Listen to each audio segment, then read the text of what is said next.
ভালোবাসার বাংলাদেশ।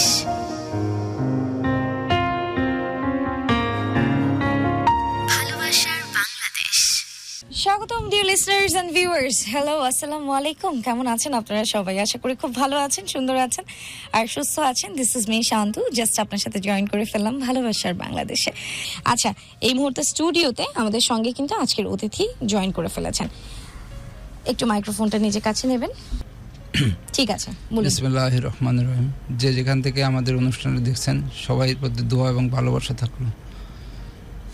আমি প্রথমে আমার পরিচয়টা দিই।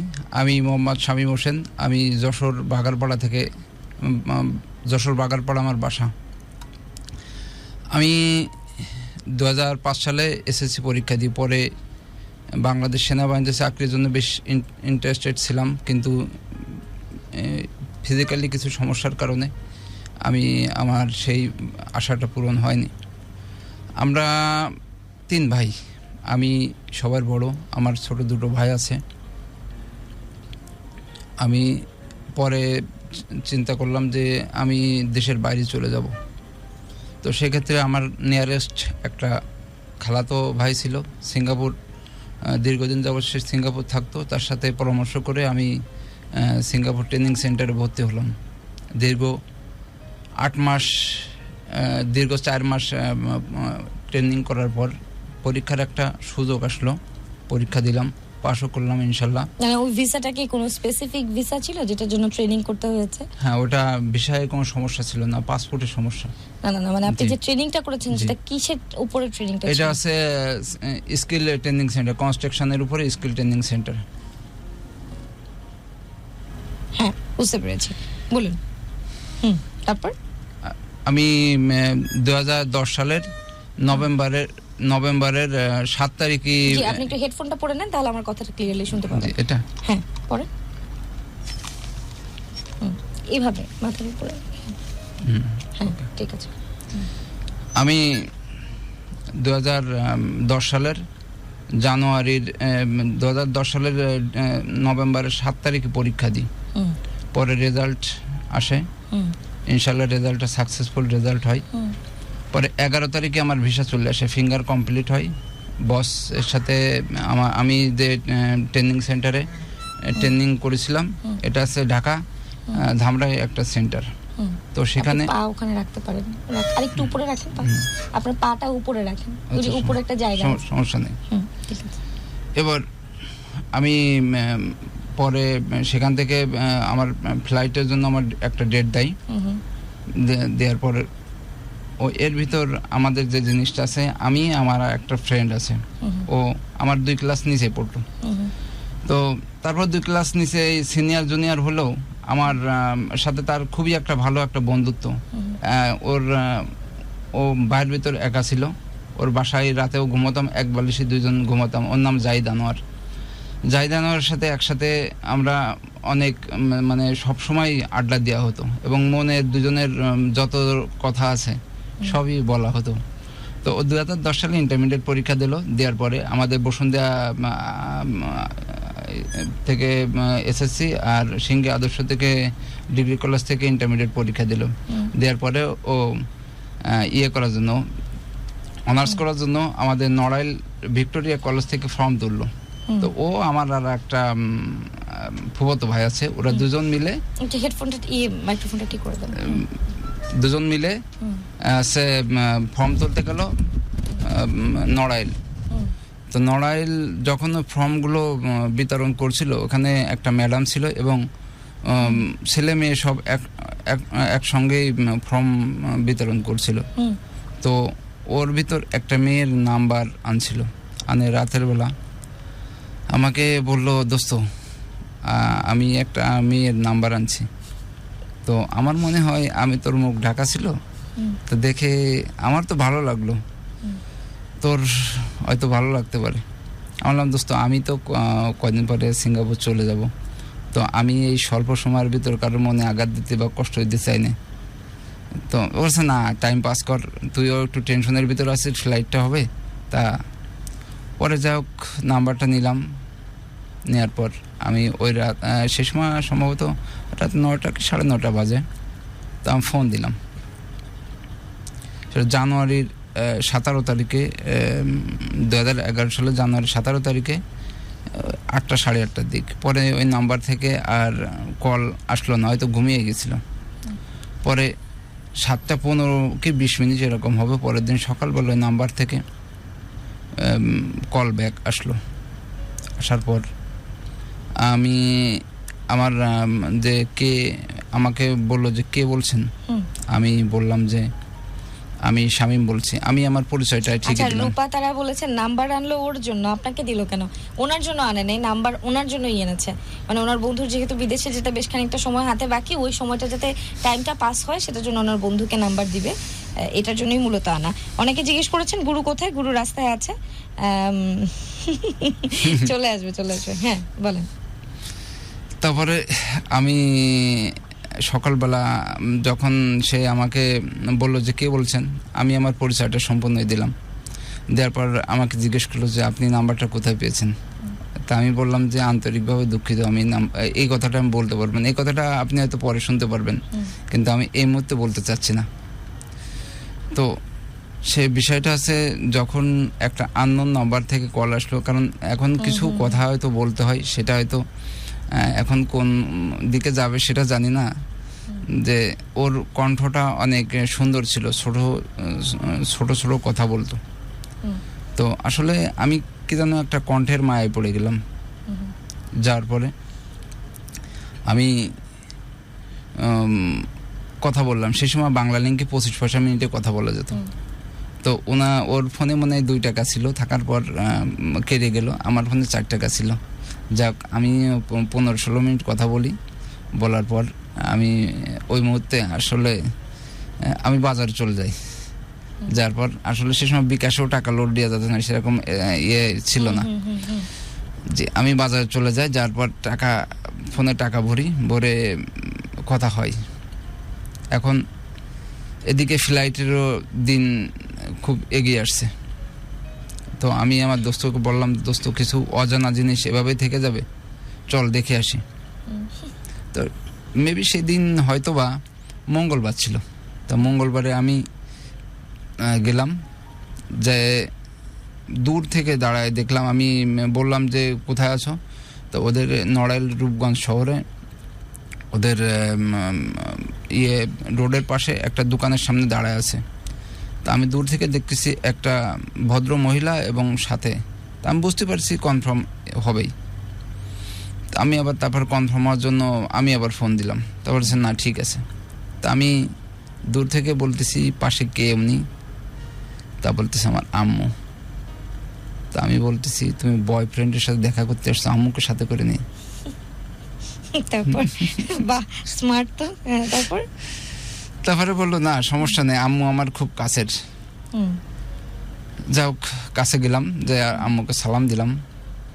দেওয়ার পর আমি প্রথম যে লুকিং, যেটা হচ্ছে ওর কিছু প্রশংসা অবশ্যই করা, যে সৌন্দর্যের প্রশংসা কিন্তু করতে হয়। এই পৃথিবীই তো সুন্দরের পূজারী, সৌন্দর্যের প্রশংসা করতে হয়।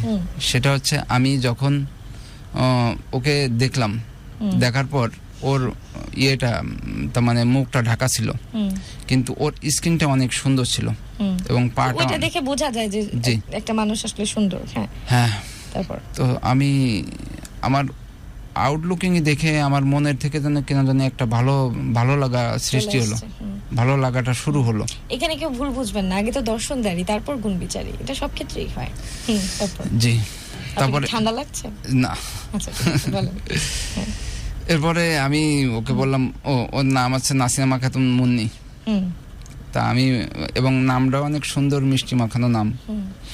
তা আমি ওকে বললাম যে আমি তোমার মুখটা দেখতে চাই, আসলে আমি তো চলে যাব, ইনকমপ্লিট রেখে আমি কিভাবে যাই, এতদিন ধরে যার সাথে কথা বললাম, যে কার সাথে কথা বলতেছি, অন্তত তার মুখটা তো দেখতে ইচ্ছা করে। তা বললো দেখো এই পরিবেশে এখন মুখটা আমি খুলতে চাচ্ছি না। এখন ওদের বাসায় যার কথা আম্মুই অফার করলো যে চলো আমাদের বাসায় যাই। তা আমি বললাম যে আন্টি বাসায় যাওয়াটা কেমন হয়ে যায় না? তা বলছে না কোনো সমস্যা নেই, তোমরা ছেলের মতো চলো। পরে আমার বন্ধুদের সাথে করে নিয়ে একটা ইজি বাইকে ওদের বাসায় গেলাম। যার পর ওরা আছে 4 বোন 1 ভাই। ওর বড় ভাই বাংলাদেশ সেনাবাহিনীতে চাকরি করে। আচ্ছা, কোথায় চাকরি করে এটা আমি বিস্তারিত না বলি। না না, সমস্যা নাই, আমি সেটা বলবো না অবশ্যই। আর ও আছে সবার বড়। ওর ইমিডিয়েটলি একটা বোন আছে, আর ছোট ছোট 2 বোন ছিল। তো আমি যখন ঘরে প্রবেশ করলাম, করার পর দেখলাম যে ওর ইমিডিয়েটলি যে বোনটা, ওই বোনটা পল্টিছে। তা একটা মিনিট।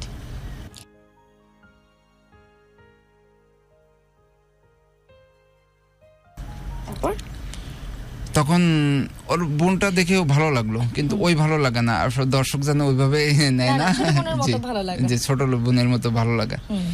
তো ফ্যামিলি দেখে ওরা আসলে, যদিও সরকারি, ওর আব্বু ফেরি চালাতো, তো যদিও সবাই ওরা 2জন সরকারি চাকরি করে, কিন্তু ফ্যামিলিতে অনেকগুলো লোক, সেভাবে আসলে নিজেকে ওইভাবে মেনটেন করতে পারিনি, বা ওইভাবে ওরা ছিল যে সব ভাই বোনগুলোকে মানুষ পড়াশোনা করে ওইভাবে রেডি করতে নিজেদের কিছু সমস্যা ছিল। তারপরও আমি আসলে আমার যেটা ছোটবেলা থেকে যেটা ইচ্ছা ছিল, যে শ্বশুর বাড়ি থেকে ওই ধরনের কোনো আশা আমি করিনি। জাস্ট আমি যে মেয়েটাকে বিয়ে করব, সেই মেয়েটা আমার মনের মতো হতে হবে, এবং আমার শ্বশুর শাশুড়ি ওগুলো আমার মনের মতো হতে হবে।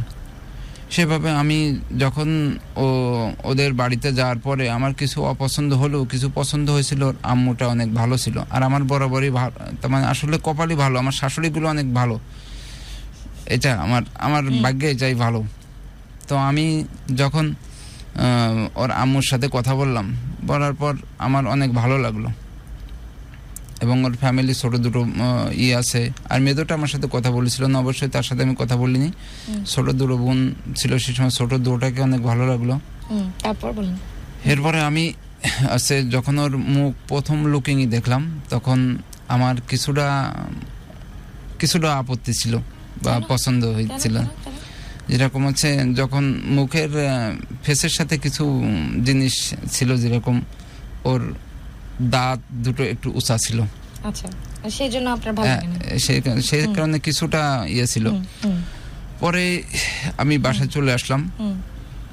আসার পর কথা বলতে বলতে কি যেন একটা প্রেমের মায়ায় জড়াই গেলাম। ওই তো ভালো লাগা শুরু হলো।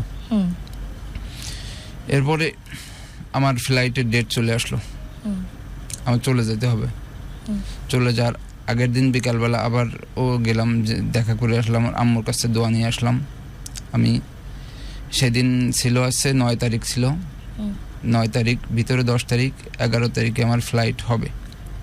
তো আমি যে সেন্টারে থেকে পাস করেছিলাম, ওই সেন্টার থেকে আমার সব কিছু কাগজপাতি সব কিছু কমপ্লিট করে দিবে। আমি চলে গেলাম। যাওয়ার পরে আমার ফ্লাইট হলো 2011 সালের জানুয়ারির 8:15 ফ্লাইট হলো। আমি সিঙ্গাপুর চলে গেলাম। তো যাওয়ার পরে সিঙ্গাপুর এয়ারপোর্টে সিঙ্গাপুর ইমিগ্রেশন পুলিশ আমাকে আটকায় দিল। মানে ওই সময় তো আসলে হাতে লেখা পাসপোর্ট ছিল, আমার যে ডেট অফ বার্থ একটু মোটা করে লেখা, জাস্ট এইটুক সমস্যা। তো ওরা তো আসলে প্রযুক্তিতে অনেক উন্নত, তখন তো আসলে হ্যাঁ এত প্রযুক্তি ছিল না যে আপনি আসল না নকল এটা বোঝার কোনো উপায় ছিল না। হ্যাঁ, তারপরে আমি সবথেকে আমার জীবনে ওই দিন সবথেকে বেশি কেঁদেছিলাম, কারণ আমার স্বপ্ন পূরণ হতে যাচ্ছিল, যে আমি যেটা যে সিঙ্গাপুর ট্রেনিং করে স্কিল করে সিঙ্গাপুর যাব, একটা ভালো হবে, সেটার জন্য যে পড়াশোনাটাও শেষ করে আমি সেখানে গেলাম। যার পর ওরা আমি অনেক কিছু ওদের বোঝানোর চেষ্টা করলাম, কিন্তু আসলে ওরা আমারে সেইভাবে করলো না। আমারে ওই দিনকে বিকালবেলায় পাঠাই দিল। আমি দেশে চলে আসলাম। আসার পরে আমি সর্বপ্রথম ওই নাম্বারটাই, সেই প্রিয় মানুষের নাম্বারটা আমি প্রথম কল করি। করার পর আমার আম্মুর কাছ থেকে শুনেছিলাম যে ও নাকি অনেকবারই কল দিছে। তারপরে আমি আমার মাকে বললাম, তা বললো তোর আব্বাকে কিছু বলার দরকার নেই, যে আপনার ভিসা ক্যান্সেল হয়ে গেছে, আমার ক্যান্সেল যেতে পারেননি। আমি ফিরে চলে আসছি। আমার দুলাভাই আছে, আর যে খালাতো ভাইয়ের মাধ্যমে ট্রেনিংয়ে ভর্তি হয়েছিলাম। এবার খালাতো ভাই সবকিছু বললাম, বা খালাতো ভাই এয়ারপোর্টে থাকাকালীন সবকিছু জেনে গেছিল যে আমি আটকে আছি এয়ারপোর্টের ভিতরে। তারপরে আমি আমার বসের সাথে ডাইরেক্ট অফিসে চলে গেলাম, যার পর আমাকে বললো, উনি এসে মুন্সি শাহিন আহমেদ, উনি ধামরায় একটা সেন্টারে ছিল, ওনার সেন্টার ছিল, থাকলে উনি ওইখানে উপস্থিত ছিল না। পরের দিন আসলো, আসার পর আমাকে বুঝ দিল যে শামীম সাহেব সমস্যা যেটু হয়েছে এটা সমাধান আছে, তো তুমি এক কাজ করো। মানে দালাল বলতেছে, যে দালালের মাধ্যমে গেছেন আপনি, হ্যাঁ, তারপর বলতেছে তুমি নতুন করে 1 লক্ষ টাকা দাও। আবার 1 লক্ষ টাকা? এমনি এতগুলো টাকা দিয়ে লস খেলেন? আচ্ছা, 3,80,000 টাকা দিছিলাম, তারপর 1 লক্ষ টাকা দাও, তোমার পাসপোর্ট কমপ্লিট, আর তোমার যে পাসপোর্টের সমস্যা আছে তুমি একটা পাসপোর্ট রেফারেন্স দিয়ে একটা পাসপোর্ট করে নিয়ে আসো। এই যে যারা যারা দেখছেন কিন্তু শেয়ার করছেন, এটা কিন্তু ভীষণ অন্যায়। শেয়ার করে দিন, একটু লাভি ডাভি দিন, আমাদেরকে লাভ রিয়াক্ট দিন, ওয়াও রিয়াক্ট দিন, তারপর একটু কমেন্ট করুন, ঠিক আছে, এবং একটু শেয়ার করে নিন কাইন্ডলি। আমি এবার বাড়ি থেকে আমার আব্বা জানতো না, আমি 1 লক্ষ টাকা ম্যানেজ করে, আমার আম্মু ম্যানেজ করে নিয়ে এনে দিল, আমি টাকা দিয়ে দিলাম। দেওয়ার পর এখন আমার আবার নতুন করে ভিসা আসলো, আমি ফিঙ্গার দিলাম। এখন ফ্লাইটের আগে আমার বললো তুমি আর 1 লক্ষ টাকা দাও, ফ্লাইটের আগে। আচ্ছা, তারপর এখন আমি 50,000 টাকা, যেহেতু আমি মানে আমি চিন্তা করতেছি এরকম, যেহেতু বিপদে পড়েছি, পিছিয়ে আসার কোনো রাস্তা নাই, মানে আরো 1 লাখ টাকা যাক, কিন্তু আমি গেলে তো 1 লাখ আবার উসুল করতে পারবো, এই টেন্ডেন্সি, এরকম একটা টেন্ডেন্সি ভিতরে কাজ করতেছিল। পরে আমি আপনার টাকা 50,000 টাকা দিলাম, দেওয়ার পর 1 সপ্তাহ পরে এর ভিতর কিছু জিনিস আসলো, সেটা আছে যে আমার যে আমি আমার ভালোবাসার কথায় ফিরে আসি, যে কোথায় যে ফুল স্টপ হলো। এর ভিতর দুজনে অনেক কথা হতো, যে এমন একটা জিনিস ছিল যে দুজনের ভিতর 1 ঘন্টা যদি কথা না হতো তাহলে হয়তো মনে হতো যে ভিতরে অনেক কিছু জমে আছে। আহারে প্রেম, এই কেবল শুরু। তারপর এরপরে মানে ওর কণ্ঠটা অনেক সুন্দর ছিল, এবং ওর সাথে কথা বলতে অনেক ভালো লাগতো। যাই হোক, এরপর আমি এভাবে প্রেমটা এমন একটা পর্যায়ে চলে আসলো, দুজনের ফ্যামিলির একটা ভালো একটা আন্ডারস্ট্যান্ডিং, একটা আত্মীয়তা সম্পর্কে ফ্যামিলি মেম্বারস এখন কথা বলা শুরু করেছে, এখন কথা বলা শুরু করলো। এর ভিতর আমার আব্বাও জেনে গেল, আর এর ভিতর 6টা মাস অতিবাহিত হয়ে গেল। তার মানে 6 মাস পরে আমার আব্বা জানলো যে আমি যেতে পারিনি। এই 6 মাস আমার এক বোনের বাসায় ছিলাম, কিন্তু যখন দেখলাম একদম শেষ মুহূর্তে আর কিছু করার নেই, তখন আমার আব্বারে আমি ফ্ল্যাশ করে দিলাম যে না আব্বা, আমি যেতে পারিনি। কিন্তু আব্বা বললো, তো এই অসত্যটা এতদিন আমার লুকে রাখলে কেন? তখন আর না বলে তো উপায় নেই, যেহেতু দেয়ালে পিঠ থেকে গেছে। আচ্ছা, আড়াই রবি আপু অনেকগুলো শেয়ার করলাম, প্লিজ পড়েন, গুরুর জন্য অপেক্ষায় আছে, আর একটু অপেক্ষা করেন, গুরু চলে আসবে। হ্যাঁ, তারপরে আমি এমন একটা পর্যায়ে চলে গেল, ওর যে ইমিডিয়েটলি ছোট বোন, ওই বোনটার একটা ভালো ঘর থেকে সম্বন্ধ আসছে, মানে ওনার বিয়ে, কিন্তু উনি তো বড়, ওনার বিয়েটা না হলে তো ওনার বিয়েটা হবে না, এরকম একটা টেন্ডেন্সি ওদের ভিতর কাজ করছিল। বা সেটা করারও কথা, যে বড়টা ছোটটারে কিভাবে বিয়ে দিয়ে, যদি আমি বিয়ে না করি বা এরকম একটা জিনিস, যদি আমি বিয়ে না করি পরে হয়তো লোকে বলতে পারে যে ছোটটা থেকে বড়টা থেকে ছোটটারে কেন বিয়ে দিলে। এভাবে যা অনেক আমাকে প্রেশার ক্রিয়েট করা শুরু করলো, প্রেশারটা শুরু হলো।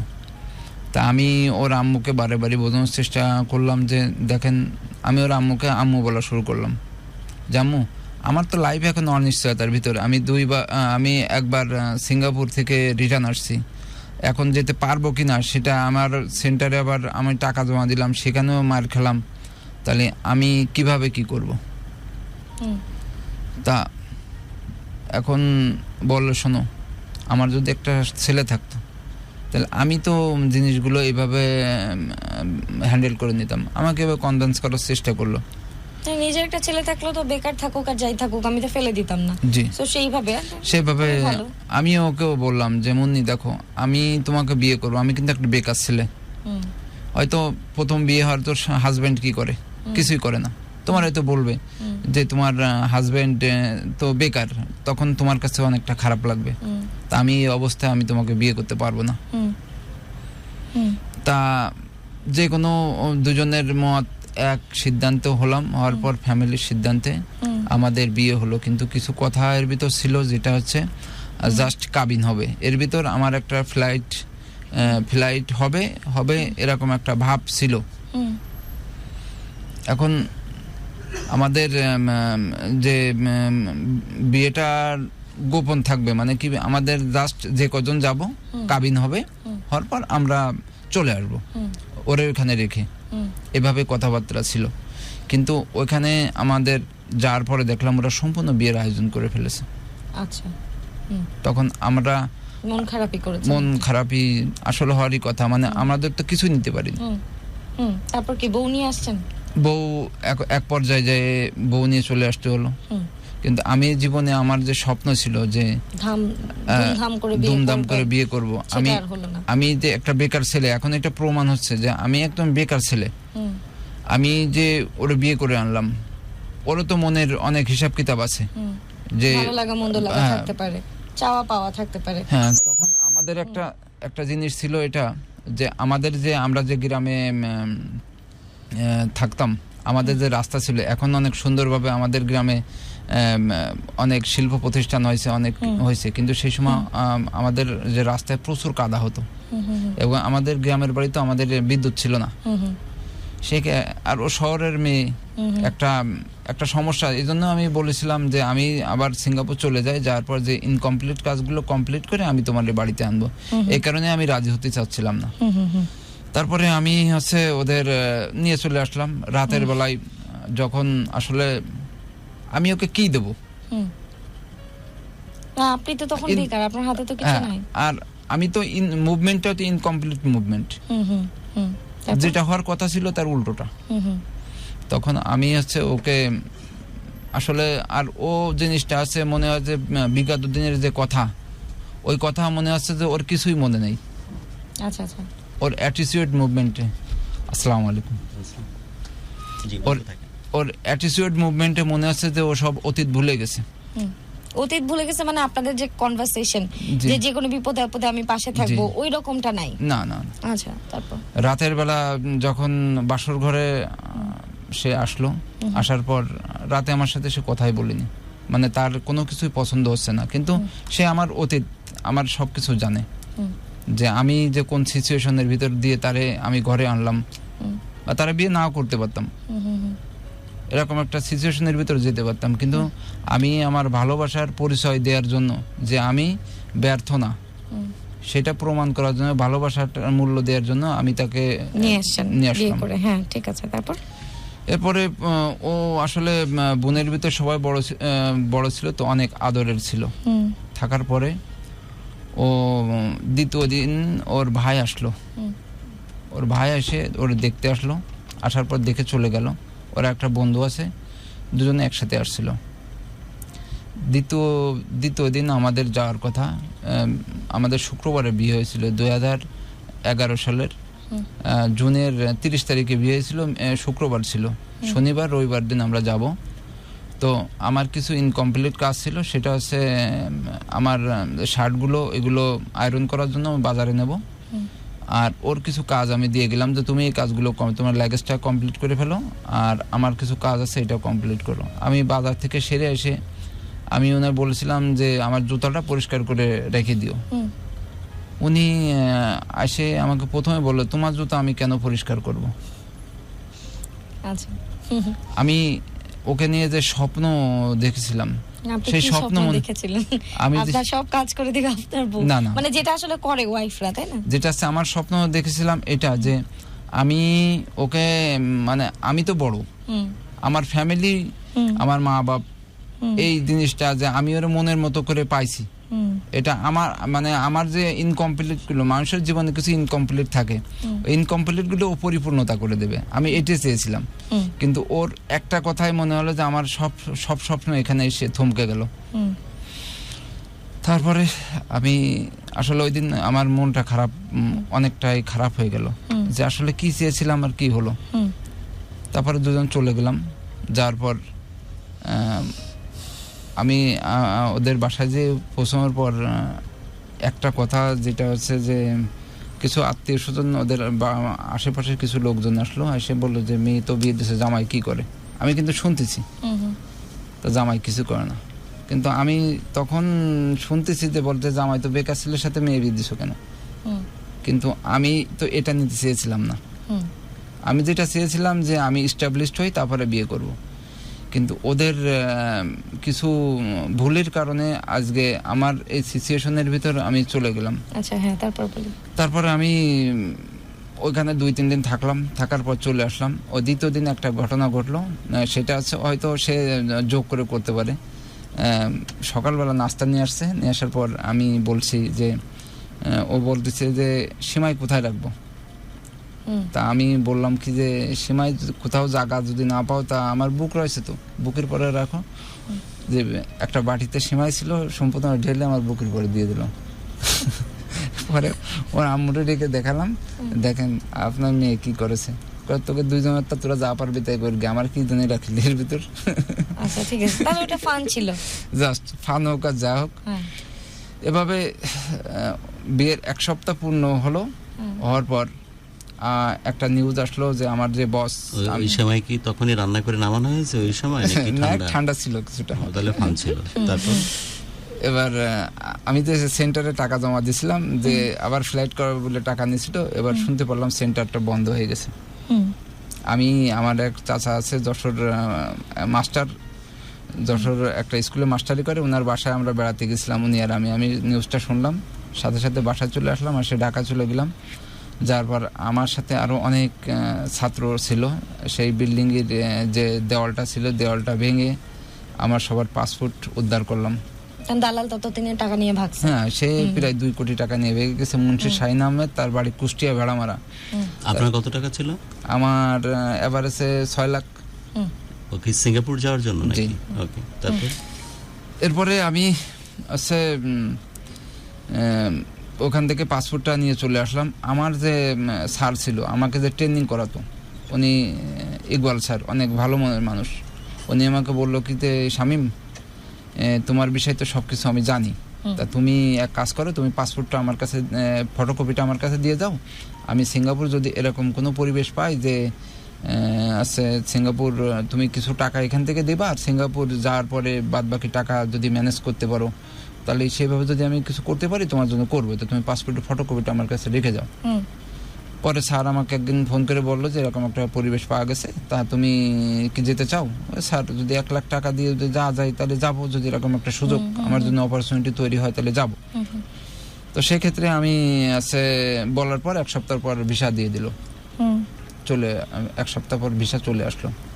আসার পরে এবার ফিঙ্গার হলো, হওয়ার পর এখানে স্যারের কোনো দোষ নাই, টাকা দিয়ে দিলাম। দেওয়ার পর উনি যার মাধ্যম থেকে মূলত সিঙ্গাপুর কাজ করতেছিল, উনি বললো সম্পূর্ণ টাকা পরিশোধ না হলে ফ্লাইট করাবো না। আসলে দালালদের কাজই এরকম। কিন্তু এখানে আমার স্যার হয়তো লাইভটা শুনবে, কেন এখানে স্যারের কোনো দোষ না, স্যার অনেক ভালো মানুষ। স্যারের জন্য দোয়া করি, স্যার যেন সারা জীবন সুখে শান্তিতে থাকুক, তার শরীরটা ভালো থাকুক। এবার এই স্যার কি গতবার যখন সবার 6 লাখ করে টাকা, না, ইনি আছে শেষ করি টোটাল 2 কোটি টাকা নিয়ে বস নিয়ে গেছে, কিন্তু তার আন্ডারই তো সে জব করতো না, ট্রেনিং দিত। জি বস আমার স্যারেরও অনেক টাকা মার দিয়েছে মুন্সি শাহিন আহমেদ, সেটা তার ব্যাপার। বাট আপনাদের যে টাকাটা মার গেল সেটা তো বস নিয়ে গেল, ট্রেনিং তো করে তো এই স্যারে। জি আবার স্যার নিজের থেকে উদ্যোগী হয়ে আপনার জন্য উদ্যোগ গ্রহণ করলো। এবারও একটা ফ্যাকড়ায় পড়লেন যে পুরো টাকা না দিলে ভিসা হয়েছে ঠিকই, বাট ফ্লাইট করাবো না। এই তো হ্যাঁ, আপনি একটু ঘুরে বসেন, হ্যাঁ, মাইক্রোফোনের সামনে। হ্যাঁ, ঠিক আছে। এরপরে আমি স্যারের কথা মতো যা টাকা অনেক ম্যানেজ করে দিলাম। আমি যখন ট্রেনিংয়ে ভর্তি হয়েছিলাম, আমাদের গোষ্ঠী তো 4 লক্ষ টাকা ছিল, আর আমি এখন ঋণ টিন দিয়ে এখন 5 লাখ টাকা দিই না। আমি দেখি হলো টাকা দিলেন, তারপরে দিয়ে এখন ফ্লাইট হলো, চলে গেলাম। সিঙ্গাপুর কতদিন ছিলেন? সিঙ্গাপুর এখন শেষ করেছি, এখন সিঙ্গাপুর এয়ারপোর্টে চলে গেলাম। যার পর 2 ইয়ার লস, ওইটা আমার সেই 2 বছর যে লস, এটা লসই রয়েছে, এটা ক্যান্সেল করা হয়নি। মানে উনি প্রথমবার যখন গিয়েছিলেন, ওনার পাসপোর্টে ওভাররাইট ছিল, 2 বছরের জন্য আপনাকে সিলগালা করে দিল, মানে আপনি যেতে পারবেন না। এর মাধ্যমে যখন আবার ট্রাই করলেন, ওইটা উঠানো হয় নাই, ওই 2 বছরের জন্য আপনি ব্যান্ড দিয়েছিলেন। ওই বস আমাকে, যে বস ছিল, উনি বলেছিল আমি সিঙ্গাপুর লোয়ার দিয়ে তোমার এটা কমপ্লিট করে দিছি, কিন্তু সেটা হয়নি। যে সেটা হয় না, যাই দেখলাম 2 ইয়ার লস। আবার ফেরত আসলেন। তারপর এখন সিঙ্গাপুর এয়ারপোর্টে থেকে বাংলাদেশ এয়ারপোর্টে চলে আসলাম। আসার পরে আমি সর্বপ্রথম আমি মুন্নিকে কল করি। আন্ডারস্ট্যান্ড, বাট ওই ভদ্রলোককে জানালেন না যে আমার ওইটা তো? স্যাররা আমি ফোন এয়ারপোর্ট থেকে দাঁড়ায় ফোন কি বললো স্যারে? বললো যে এখন স্যারের তো এখানে দোষ না, দোষ তো বসের, স্যারের তো এখানে দোষ না। কিন্তু দোষ স্যার হচ্ছে তো boss- বললো যে উনি লয়ার দিয়ে কাজ করাবে, তো উনি জি। কেন কাজটা করালো না? না, এখানে আছে বস যে আছে আমাদের যে প্রথম যে মুন্সি শাহিন আহমেদ, উনি আছে এটা কমপ্লিট করে দেবে, কিন্তু ওটা না দিয়ে মিথ্যে কথা বলেছে, কিন্তু স্যার এখানে কিছু জানে না। স্যার এটাও জানে না? যা। স্যার অনেক কিছু জানে না দেখি। আচ্ছা হ্যাঁ, তারপর বলেন। এখন আমি সিঙ্গাপুর এয়ারপোর্ট থেকে বাংলাদেশ এয়ারপোর্টে এসে আমি মুন্নিকে ফোন দিলাম, আমার যে ওয়াইফ, হ্যাঁ, আমি তারপর? ফোন দিলাম, দেওয়ার পর উনি বললো কি তুমি চলে আসছো সেটা আমি আগে থেকে জানি, তা তোমার মতো ব্যর্থ লোকের সাথে আমার থাকার সম্ভব না। ওই এয়ার- সময় বললো, ওই সময় বললো। হ্যাঁ, তারপর? তাহলে টোটাল লস খাইলেন কত টাকা? ওদিকে 6 লাখ, এদিকে এদিকে আছে 2 লাখ 8 লাখ টাকা, 8 লাখ টাকা। 8 লাখ আর ঋণ টিন দিয়ে 9 লাখ। হ্যাঁ, ঠিক আছে, তারপর? এখন উনি যখন আমাকে এই কথা বললো, আমি আর ফোন দিইনি, আমার মাকে ফোন দিলাম, আমার আব্বাকে ফোন দিলাম, বললো যে আমার তো কিছু সম্পদ আছে, তুমি কোনো রকম চিন্তা ভাবনা করার দরকার নেই, চলে আসো, তুমি চলে আসো। আচ্ছা, আপনি চলে গেলেন, তারপর? বাসা চলে আসলাম। 7 দিন পরে ওর আম্মুকে সাথে করে নিয়ে আমার সেই ভালোবাসার মানুষটি আসলো আপনার বাসায়? এর ভিতর কোনো যোগাযোগ নেই। তারপর? আসার পরে আমি যে প্রথম রাতে ওর আম্মু সবসময় বরাবর চেষ্টা করতো যে আমাদের সম্পর্কটা যেন আপনার continue গল্পটা তো অনেক লম্বা, সেখানে আমরা এগুলো নিয়ে সময় কম, ছোট ছোট করে, ছোট ছোট করে বলে মেন গল্পে চলে আসি। জি জি জি। লিসনারও একটা বলতেছে যে একটু মেইন গল্পে চলে যাই আমরা। হ্যাঁ, জি, এবার আমি আছে ওর সাথে আর যোগাযোগ আমি করিনি। 1 সপ্তাহ পরে যখন আসলো, আসার পরে আমি আছে ওর সাথে আমি ভালো মন্দ জিজ্ঞেস, মানে সাধারণভাবে আচরণ করার চেষ্টা করতেছি। ও এর ভিতর ওর বেবি কনসেপ্ট করে, বেবি কনসেপ্ট হয়ে গেছে। গেস করেছিলেন, তারপর? হ্যাঁ, জি, ঠিক আছে। এখন আমি আসলে এটা বড় খুশির সংবাদ হলেও আমি কিন্তু আসলে খুশিটা ওইভাবে নিতে পারতেছিলাম না, কারণ আমার লাইফ তো অনিশ্চয়তার ভিতরে, বরাবরই কিছু অনিশ্চয়তা আমার ভিতরে চলে আসতেছে। এরপরে আমি ওর স্বাভাবিক করার চেষ্টা করলাম। এবার সন্ধ্যার সময় আমার আব্বু ডেকে ওকে বললো যে আপনার ছেলে সিঙ্গাপুর থেকে ফেরত আসছে, ওর সাথে থাকা আমার সম্ভব না, ও কি ইনকাম করে আমাকে খাওয়াতে পারবে? যেহেতু সিঙ্গাপুর ফেরত, ওর আর কি দাম আছে? আপনার অনেকগুলো টাকা সাফার হয়েছেন। না, আপনি একটু ঘুরে বসেন, ওনার মাইক্রোফোনটা একটু ঠিক করে দেন না, একটু ঠিক করে দেন, ওনাকে এখানে নিয়ে আসুন। তারপর? এবার আমার আব্বু বললো কি যে আমি সাফার হয়েছে, আমার 5 বিঘে সম্পত্তি আছে, তার 10 লাখ টাকা করে বেচলেও 50 লাখ টাকা সম্পত্তি আছে, তো আমার 8 লাখ মাইল গেছে, তা কি হয়েছে? না, আপনার ছেলের সাথে আমার থাকা সম্ভব না, বেবি কনসেপ্ট থাকা অবস্থায়। তারপর? এবার আছে আমি আমাদের মাঠে একটা শীতের সময় ছিল, আমাদের মাঠে একটা কূপ ছিল, আমি মাছ ধরতে গেছিলাম। তা আমি তার মানে ওর তো পেটে বাচ্চা, আমি ভাবলাম যে কূপ থেকে যদি দেশি মাছ ধরতে পারি তাহলে এইটুক তো কাজ হবে। আসে দেখি ওর একটা তার মানে ওই আমাদের যে ইয়ে ছিল, বারান্দা ছিল, বারান্দার নিচেই ফোটে, ওর পরে ওর একটা স্যান্ডেল রাখা থাকতো। তা তার মানে ওর আসলে ওই স্যান্ডেলটা দেখতে আমার খুব ভালো লাগতো, দূর থেকে বোঝা যেত না ও ঘরে আছে। আসে দেখি সেটা নেই, তা আমি মনে করলাম তাহলে চলে গেছে। তা আমার আসলে দর্শকই ভালো জানবে এখানে যে সিচুয়েশনটা কেমন হওয়া উচিত।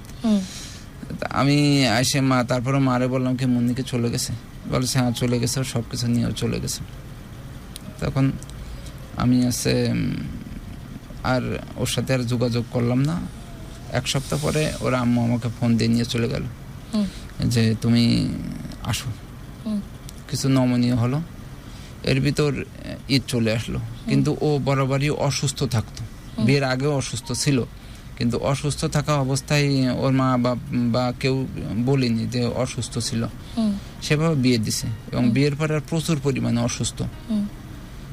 তখন তো এই অসুস্থতার চিকিৎসা আপনি করাতে পারতেন না, যেহেতু আপনার কাছে কোনো টাকা পয়সা নেই। তারপরে এখন ঈদের আগের দিন ও খুবই অসুস্থ ছিল, ওরা আমাদের যশোর সদর মেডিকেলে ভর্তি করানো হলো। করার পরে এখন একটু ছোট করেন, শর্ট করেন। ভর্তি করানোর পরে ও 2 দিন থাকার পর সুস্থ হয়ে গেল।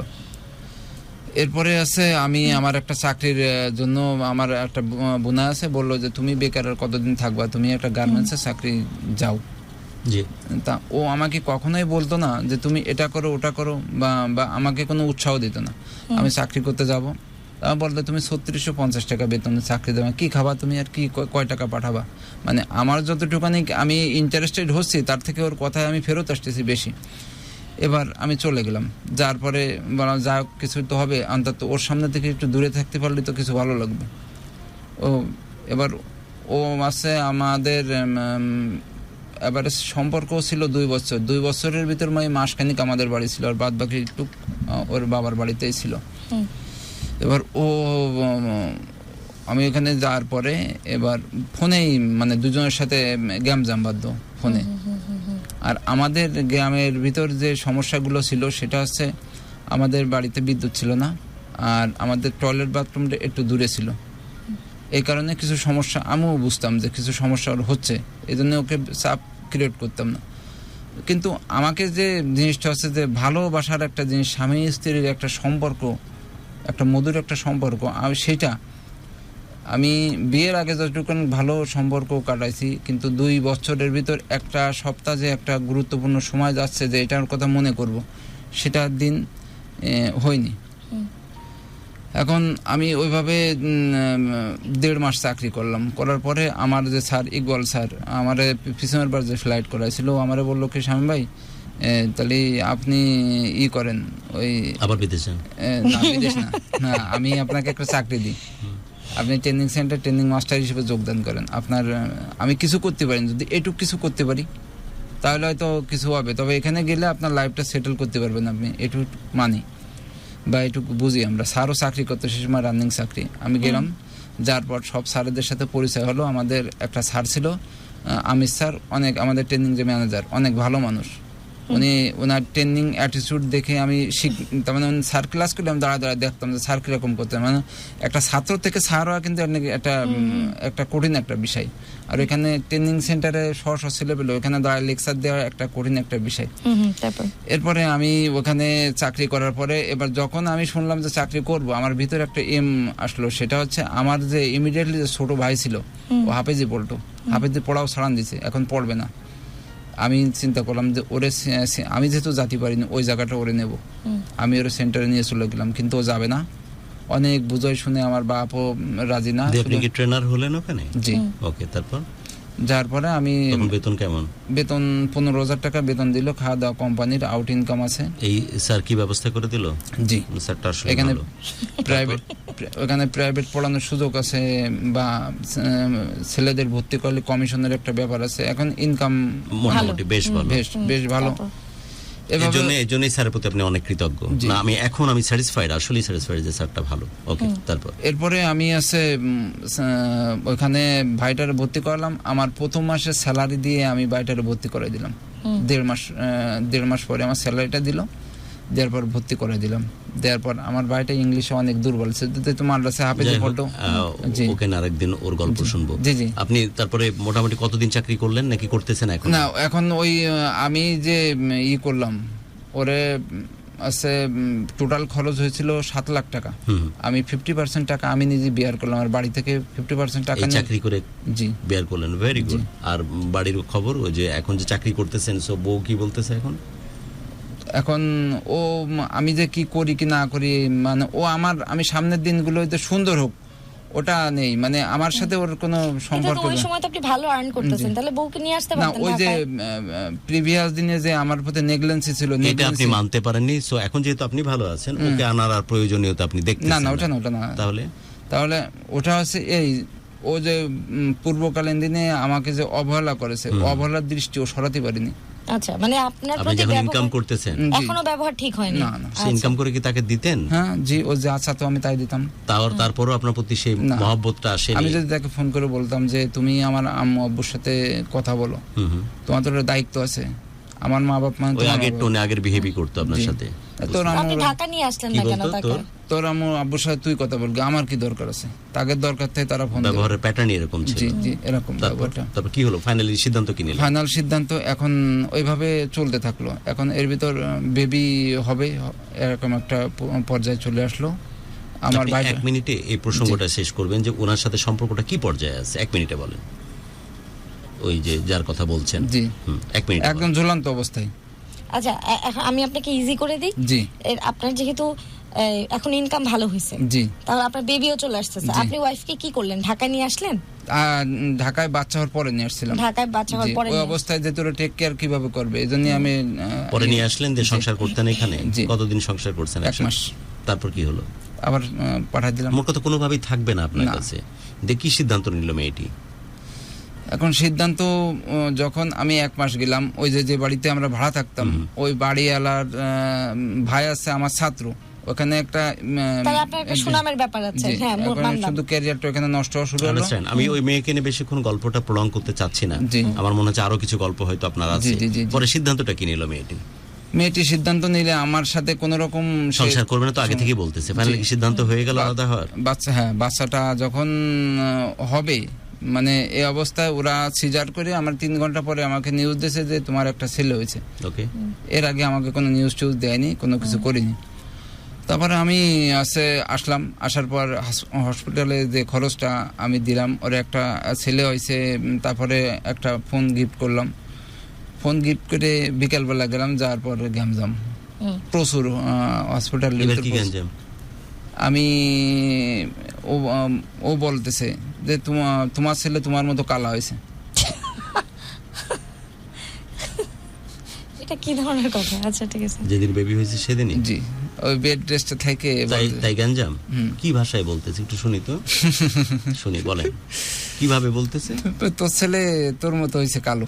তো আপনি কি বললেন? গঞ্জামটা কিভাবে শুরু হলো শুনি। আমি বললাম কি যে আসলে ওইটা শুনে অটোমেটিক্যালি আমার হয়ে গেছে, দাগ উঠবে স্বাভাবিক। কি বললেন আপনি? আমি বললাম যে তোমার সাথে তো কথা বললে তো অনেক কথাই বলা যায়, কিন্তু তুমি জীবনে কোনো মানুষ হলে না। আমি অমানুষের কি করি সেই কয়ে যা। বলতে থাকেন, বলতে থাকেন। তুই বেয়াদবি করতে আইছিস, মানে একটু বলতে থাকেন যা যা বলেছে যতটুকু মনে পড়ে। একটু কথা হওয়ার সাথে সব গালিগালাজগুলো বলেন। হ্যাঁ, তুই তামারি করে, মানে বিস্তৃত তোর মা, এই তোর এই, মানে আমার জাত বংশ সবকিছু শেষ করে দিত। বলেন না, ওই আলোচনাটা করেন, কনভারসেশনটা কি ছিল বলেন। আপনি শুধু একটা কথা বলেছেন যে তুমি আর মানুষ হইলা না। হ্যাঁ, তারপর সে কি বললো, আপনি কি বললেন, এবার এখন চরম পর্যায়ে যখন চলে আসলাম, ওর আম্মু চলে আসলো, হাসপাতালে নার্সরাও চলে আসলো, আসার পর আমি চলে আসলাম, আসার পর ক্লোজ করে ওদের বাসায় গেলাম না, আমি চলে আসলাম। এভাবে সম্পর্ক ঝুলন্ত অবস্থায় থাকলো। থাকার পর আমি যোগাযোগ কম করা, তারপর ফোনে যোগাযোগ হতো দুজনের সাথে। আমি 2 বার ওর বউকে অনেক সুন্দরী না, সে সুন্দরী আসলে ওইভাবে সুন্দর ন। এর ভিতর যেটা আছে, ওর যে দাঁতটা উঁচু ছিল, সেটা আছে আমাদের ফ্যামিলিতে আপত্তি করবে বলে ওর দাঁতটা আমরা নিজেরাই ডেন্টাল ক্লিনিকে যে আমরা ক্লিয়ার করে নিয়ে এসেছিলাম। অবশ্য খরচটা ওরা দিছিল, আমরা নিজেরা যাই করে নিয়ে আসছিলাম। এখন আর বোঝা যায় না দাঁত উঁচু ছিল। আপনি তো ওখানে ছিলেন, আপনি আপনার ওয়াইফকে নিয়ে আসলেন ঢাকাতে, তারপর 1 মাস ছিল। 1 মাস চলে গেল যখন, তারপরে কি হলো? চলে গেল যখন ও যখন বেরোচ্ছে, 1 মাস পরে যখন থাকার আর পরিবেশ হচ্ছে না, তখন আমি একটা কঠিন একটা মুহূর্তে চলে গেছি। মানে আমার ভিতরে সবকিছু ছিঁড়ে পড়ে যাচ্ছে। আমি অফিসে যে বসেরে কি বলবো, আমার যারা কলিগ আছে কলিগদের কি বলবো। তখন আমি ও যখন বাচ্চারে বেরিয়ে নিয়ে ল্যাগেজটা বের করে নিয়ে চলে যাচ্ছে, ও পরিষ্কার মানুষ ছিল, আমি ওর ইয়ারটা একটা চড় দিয়েছিলাম, ওর মুখে একটা চড় দিয়েছিলাম। ওইটা আছে আমি সব থেকে জীবনে বড় ভুল কাজ করেছি। যার পরে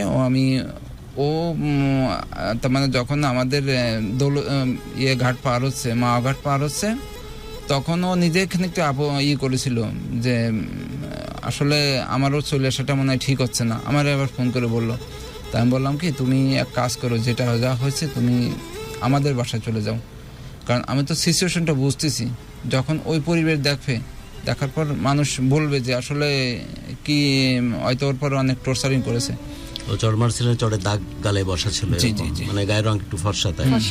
জি, আঙ্গুলগুলো বসে ছিল। এখন যার পর ওরা দেখলো যে আমি আসলে অনেক টর্চারিং করেছি, আসলে অনেক তার মানে সবসময় তো অসুখ লেগে থাকতো, খাবার দাবারের কোনো রুচি ছিল না, রুগ্ন শরীর হয়ে গেছিল।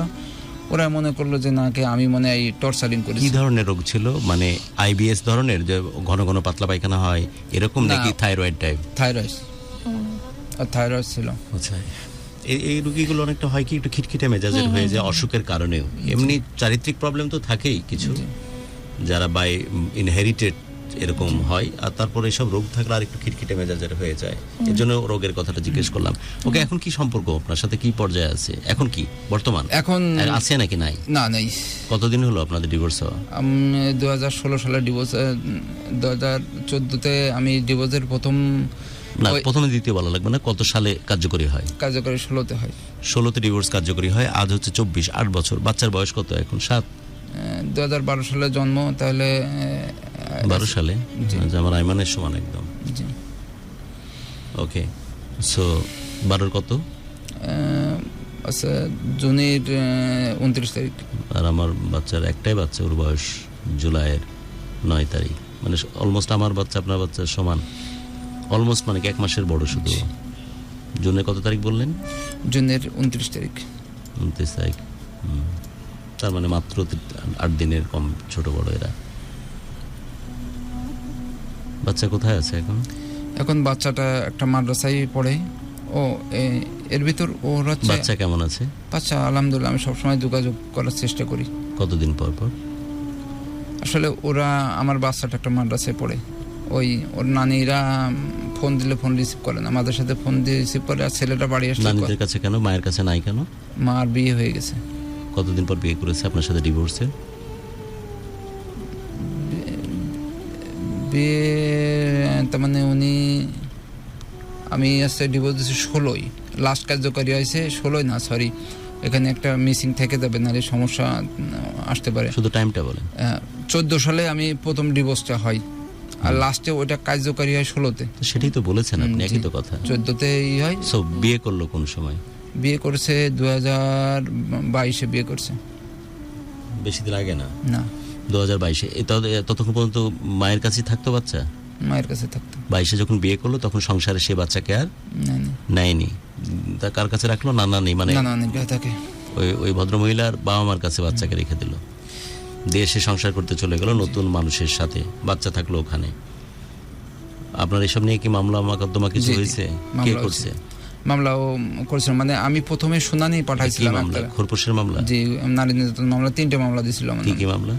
নারী নির্যাতন মামলা, নির্যাতন করেছেন এটা, আর যৌতুক মামলা, আর দেলমোর খোরপোশের জন্য। যৌতুক কি কখনো চাইছিলেন? কোন এভিডেন্স দেখাতে পারছে সে যে আপনি যৌতুক চাইছেন?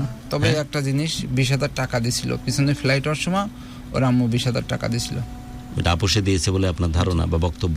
জি। কখনো কি যৌতুক দাবি করেছেন, এরকম কোনো এভিডেন্স তার কাছে আছে? কোর্টে কখনো এসব জিনিস সপোর্ট করতে পারছে কি? সেরকম কোনো কিছু পারি নাই। যে মেয়ে আপনার সংসার থেকে বারবারই যাওয়ার জন্য উদ্গ্রীব ছিল, সেই মেয়ে কেন এতগুলো মামলা আপনার পেছনে দিল? ওটা তার মানে আমাকে সে একদিন কথাটা বলে ফেলেছে, যেহেতু আমি বিয়ে হওয়ার আগে ওর সাথে আমার যোগাযোগ হতো, আর ও কিছু কিছু সরল মনা ছিল। ও বললো টাকা নেওয়ার জন্যই নাকি আমার মামলা করেছে। ও বুদ্ধি দিছে, ওরা আঙ্কেল আছে, আঙ্কেলের যুক্তি দিছে যে তুমি তো কিছুই পারলে না, তা তুমি মামলা করো। মামলাগুলো কি এখনো চলমান? ওই যে বাচ্চার যে আছে, আর বাদ বাকিটা 2016 সালে 2টাই মীমাংসা হয়ে গেছিল। শুধু বাকি আছে কি খোরপোশেরটা? খোরপোশের মামলা চলমান এখনো? জি। আপনি কি ডেট পড়তেছে যাচ্ছেন এরকম?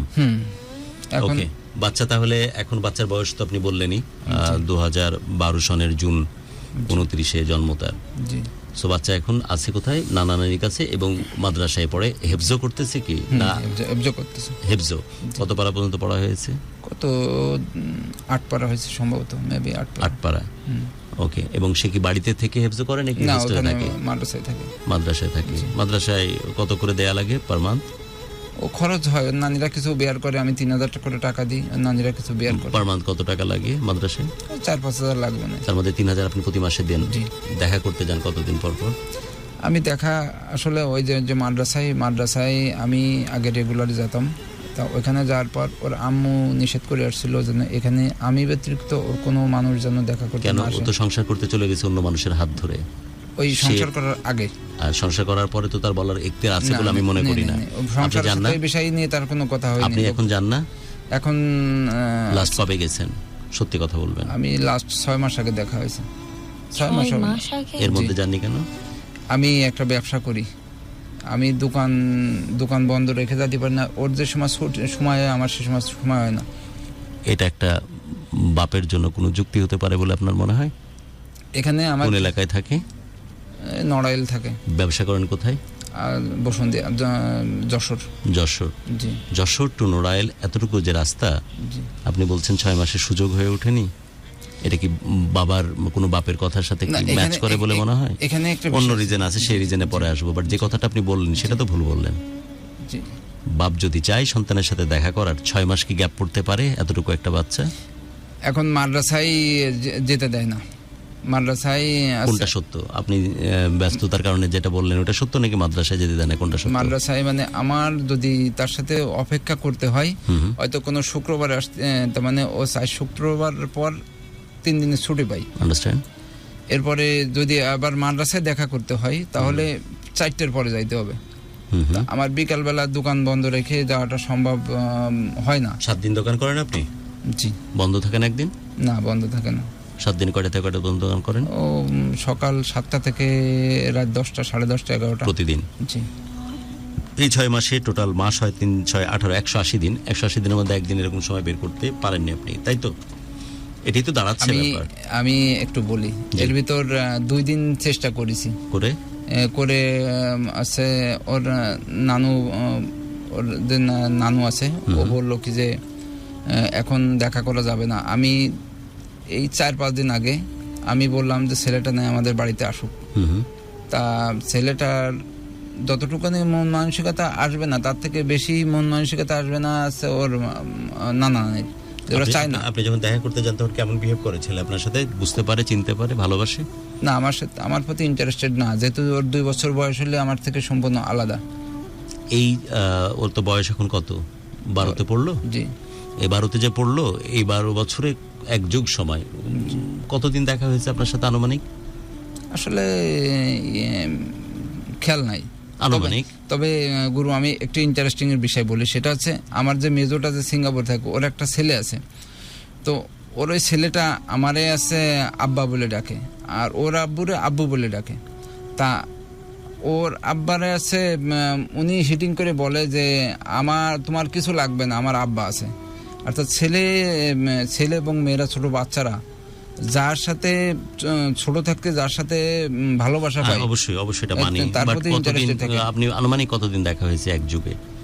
হয়েছে অনেক দিনই হয়েছে। আনুমানিক 2-10 আগে যে সময় আমি ব্যবসা তো চাপ ছিল না, তখন আমি প্রত্যেক মাসে একবার দেখা করতাম কমের পক্ষে। কিন্তু এখন এখানে আপনি আপনার আগের প্রাক্তনের কথা বললেন যে সে বিয়ে করে ফেলেছে 2022-এ। জি। আপনি কি?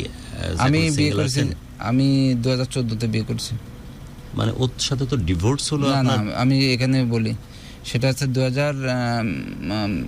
যখন 2014-তে আমি ডিভোর্স দিই, প্রথম নোটিশ পাঠানো। হ্যাঁ, নোটিশ পাঠানোর পরে এখন ওইভাবেই ছিল। থাকার পরে এখন 1 বছর টাকা জমা দিলাম, দেওয়ার পরে ওর সাথে একটা আন্ডারস্ট্যান্ডিংয়ে আসতেছি যে এটা মীমাংসা হবে। মানে কোর্ট থেকে একটা কথা বললো যে তোমার তালাকনামাটা নিয়ে আসো, ওই ডেটে কার্যকরী হবে, তোমার তালাক ওই ডেটেই হবে। ওকে। এখন ওনারা নিয়ে হচ্ছে 2016 সালে যায় ওই ফাইনাল যে জিনিসটা, ওটা মীমাংসা হলো 2016-তে। ওই দিন মীমাংসা হলো। আপনি মীমাংসা হওয়ার আগে বিয়ে করে ফেলেছেন, তাই তো? 2014-তে। জি। এটা যদি কোনো আইনি জটিলতা হয়নি? না। আচ্ছা, যাই হোক, ওটাকে হাইড করে রেখে জিনিসটা করেছে, বিষয়টা এরকম। যাই হোক, 14-তে আপনি বিয়ে করে ফেললেন। কিন্তু এই আপনার এখন 14-তে যে আমি বিয়ে করলাম, এখানে আপনার প্রাক্তন যে সে আপনার বাড়ি থেকে গেছে কবে? মানে যেদিন লাস্ট দেখা হয় আপনাদের? লাস্ট দেখায় ও গেছে ওই যে 1 মাস সংসার করার পর যে চলে গেল, সেটাই শেষ যাওয়া?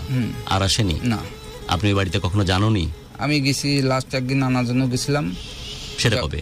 সেটা হচ্ছে 2014 সালে ওর ফাইনাল তালাক দেওয়ার আগে আমি আনতে গেছিলাম শেষ চেষ্টা করতে। জি। আমি হয়নি। আমার যে ভাগ্নে আছে ওখানে শহরের পরে থাকে, ওর সাথে করে নিয়ে আমি বললাম যে ওর নাম তামিম, তামিম তুমি চলো দি, আমি ফাইনাল একটা চেষ্টা করি। যেহেতু আমি আমার একটা বাচ্চা আছে, তা আমি বললাম কি যে যাই বললাম, উনি জীবনে তো অনেক কিছু হয়েছে, এখন সব কিছু ভুলে চলো আমরা সংসার করি, আমরা নতুন থেকে আবার সংসার করি। তা বলে তুই চলে যা, তোর সংসার আমি করবো না। তা আমি এখানে ফাইনাল একটা কথা বলে আসছিলাম যে ওর আমুরে এবং ওর যে ভাইটা আছে, যে এই মেয়ে এবং এই আমার এই ছেলে একদিন কিন্তু আপনাদের গলার কাটা হয়ে দাঁড়াবে। কে বলছে? আমি বলে আসছিলাম, আজকে যে অবহেলা, আমাকে অবহেলা করে আপনি তাড়াই দিলেন, কিন্তু একদিন আমার এই কথা মনে পড়বে। কোন ছেলে? আপনার ছেলের কথা বললেন? আচ্ছা আচ্ছা, আপনার ছেলে তাদের গলার কাটা হয়ে দাঁড়াবে। জি। আচ্ছা, এখন কি সেটাই ফলপ্রসূ হলো? সেটাই। আচ্ছা, কিভাবে এটা শুনি আমরা? এখন ও যে 9 মাস ওরে তালাক দেওয়ার 9 মাস পরে যে আমি বিয়ে করলাম, এর ভিতর গুরু আমি 1000-এর উপর মেসেজ দিয়ে তারা কনভিন্স করার চেষ্টা করেছি, অনেক লোক দিয়ে আমি তারে সুপারিশ করেছি। বাড়িতে স্বয়ং নিজে গেছেন, মানে তদবিরে কোনো কমতি রাখেননি তাকে ফেরানোর জন্য। যখন একেবারেই আসলো না, তখন ফাইনালি আপনি বিয়ের পিড়িতে বসলেন, তাই তো? এমনকি বিয়ে করতে যখন যাব তো ও জানে যে আমি বিয়ে করতে যাচ্ছি। শেষ চেষ্টা তখনও করেছেন? তার আগের দিন কথা হলো, তুমি আসো, তুমি যদি আসো তাহলে এখনো পর্যন্ত আমি বিয়েটা স্টপ করব। ওকে। কিন্তু এই গল্পের লাস্টে যে আমি যেখানে হিরো হওয়ার কথা ছিল, আমাকে সম্পূর্ণ জায়গায় ভিলেন বানাইছে। কে? আগের প্রাক্তন? কিভাবে? যেরকম আমি তার নারী নির্যাতন করেছি। যাই হোক, এগুলো তো মামলা দিয়েছে, আপনি বলছিলেন যে সে টাকার লোভে পড়ে। এখন ছেলেটা যখন ইয়েতে আমার কাছে থাকতো, 2 বছর বয়স পর্যন্ত তো আমার কাছে ছিল, আমি শুনতাম যে কুত্তা আসতেছে, আমার আওয়াজ শুনলে উনি বলতো কুত্তা আসতেছে, ছেলেটাও তাই বলতো। ছোট বাচ্চার সামনে এভাবে বলতো, আর ছেলে এভাবে বলতো? জি। যখন বাসায় যখন আপনি ঢুকতেছেন, আওয়াজ তো পাওয়া যায়, আপনার আওয়াজে টের পাচ্ছে, তখন আপনার বউ কি বলতো? প্রাক্তন স্ত্রী বলতো কুত্তা আসতেছে। আপনার বাচ্চা কিভাবে বলতো তখন? কুকুর আসতেছে। মানে ওইভাবেই শিখায় পড়ায়, ওইভাবে মানুষ করেছে। তখন আমি দেখলাম যে এভাবে তো বাচ্চা এভাবে হয় না, এভাবে তো সম্ভব না। আন্ডারস্ট্যান্ড। দেন ফাইনালি ডিসিশন নিলেন, বিয়ে কি এবার নিজের পছন্দে আবার করলেন নাকি পারিবারিক ভাবে? জি, আমি ফ্যামিলি ভাবে। আমার আজ কত বছর সংসার তাহলে ওনার সাথে? 14তে বিয়ে যদি হয়ে থাকে, 14 হয় তাহলে 10 বছর। জি। কেমন আছেন? আলহামদুলিল্লাহ। আমি এর ভিতরে অল্প একটু শেষ করে দেব। আমি একটা অ্যাক্সিডেন্ট করে আমার মেরুদণ্ড ফ্র্যাকচার হয়ে গেছিল, বাজারে একটা হয়েছিল, মানে একটা মারামারি হয়েছিল, আমার পিছন থেকে হিটিং করেছিল। করার পরে আমি তার মানে 7 ঘন্টা পরে জানতে পারলাম যে দুনিয়ায় আমি আছি। তা আমি আমার হাত পায়ে কিছুতে বল ছিল না, দীর্ঘ 3 বছর, মানে বিরাট অসুস্থ ছিলাম। 7 মাস, মানে 7 মাস বিছনায় বেড রেস্টে ছিলাম। কি দিয়ে মারছিল এটা? এটা আছে প্রথমেই চাবিতে হিটিং করেছিল, তার বুটে পড়ে গেলি দিয়ে জুতা দিয়ে মেরুদণ্ডে আঘাত করিল, ফ্র্যাকচার হয়ে গেছিল মেরুদণ্ড। এখনো কি নিয়ে ব্যাপার ছিল এটা? এটা হচ্ছে আমি পরে ফাইনালে এসে বাজারে দোকান দিলাম, দেওয়ার পর আমার আব্বারও দোকান আছে বাজারে, তো আব্বার পিছনতে মোটরসাইকেলে মেরে দিয়েছিল। দেওয়ার পরে আমি বললাম যে এই কিরকম মোটরসাইকেল চালানো কয়, ও আপনার বাবাকে মোটরসাইকেলে মারছে, তখন আপনি প্রোটেস্ট করতে গেছেন, তখন আপনাকে এইভাবে হিট করছে। তো 7 মাস ছিলেন একদম বিছানাগত, কে দেখছে তখন? উনি, আমি সারা জীবন তার কাছে কৃতজ্ঞ। মানে আপনার ওয়াইফ পরবর্তী যে বিয়ে করলেন 14তে? আচ্ছা। নিজের যে কাজগুলো আছে, একান্ত নিজের যে কাজগুলো আছে, সে কাজগুলো কখনো সে অবহেলার দৃষ্টিতে দেখিনি। অর্থাৎ আপনার প্রস্রাব, পায়খানা সবকিছুর ব্যবস্থা উনি করে দিত। বিয়ের কতদিনের মাথায় ঘটনা এটা? এটা হচ্ছে আমি 2017 সালের জুনের 6 তারিখের ঘটনা। তার মানে বিয়ে তখন নতুন ভাব যায়নি, প্রায় 3 বছরের মাথায়। তারপর ওর আব্বা আমার কাছ থেকে এখানে অনেক টাকা ট্রিটমেন্টের একটা ব্যাপার সে নিয়ে এসে বাড়ি থেকে খরচগুলো চালাইতো। কি পরিমাণ টাকা হবে? এবারে আমার 10 লাখ টাকার উপরে খরচ হয়েছে। আপনার পিছনে শরীরে এই ট্রিটমেন্টের জন্য ব্যবস্থা কি করেছে? আমার ভাই যেটা সিঙ্গাপুর থাকতো সে দিছে, আমার শ্বশুর বাড়িতে কিছু দিছে। মেজরিটি কোথা থেকে আসে? শ্বশুর বাড়ি থেকে।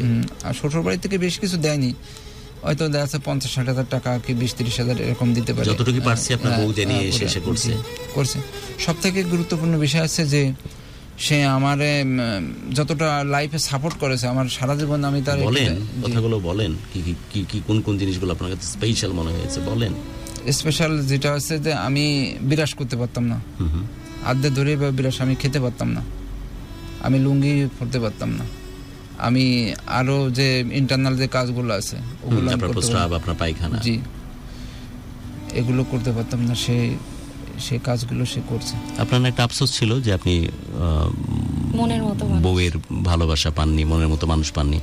এই মানুষটাকে কি বলবেন? আমি তো তার ঋণ শোধ করতে পারবো না কখনো। এসবের ঋণ কি আদৌ শোধ করা যায়? না, এটার ঋণ কখনো, এজন্য আমি তারা কখনো কষ্ট দিই।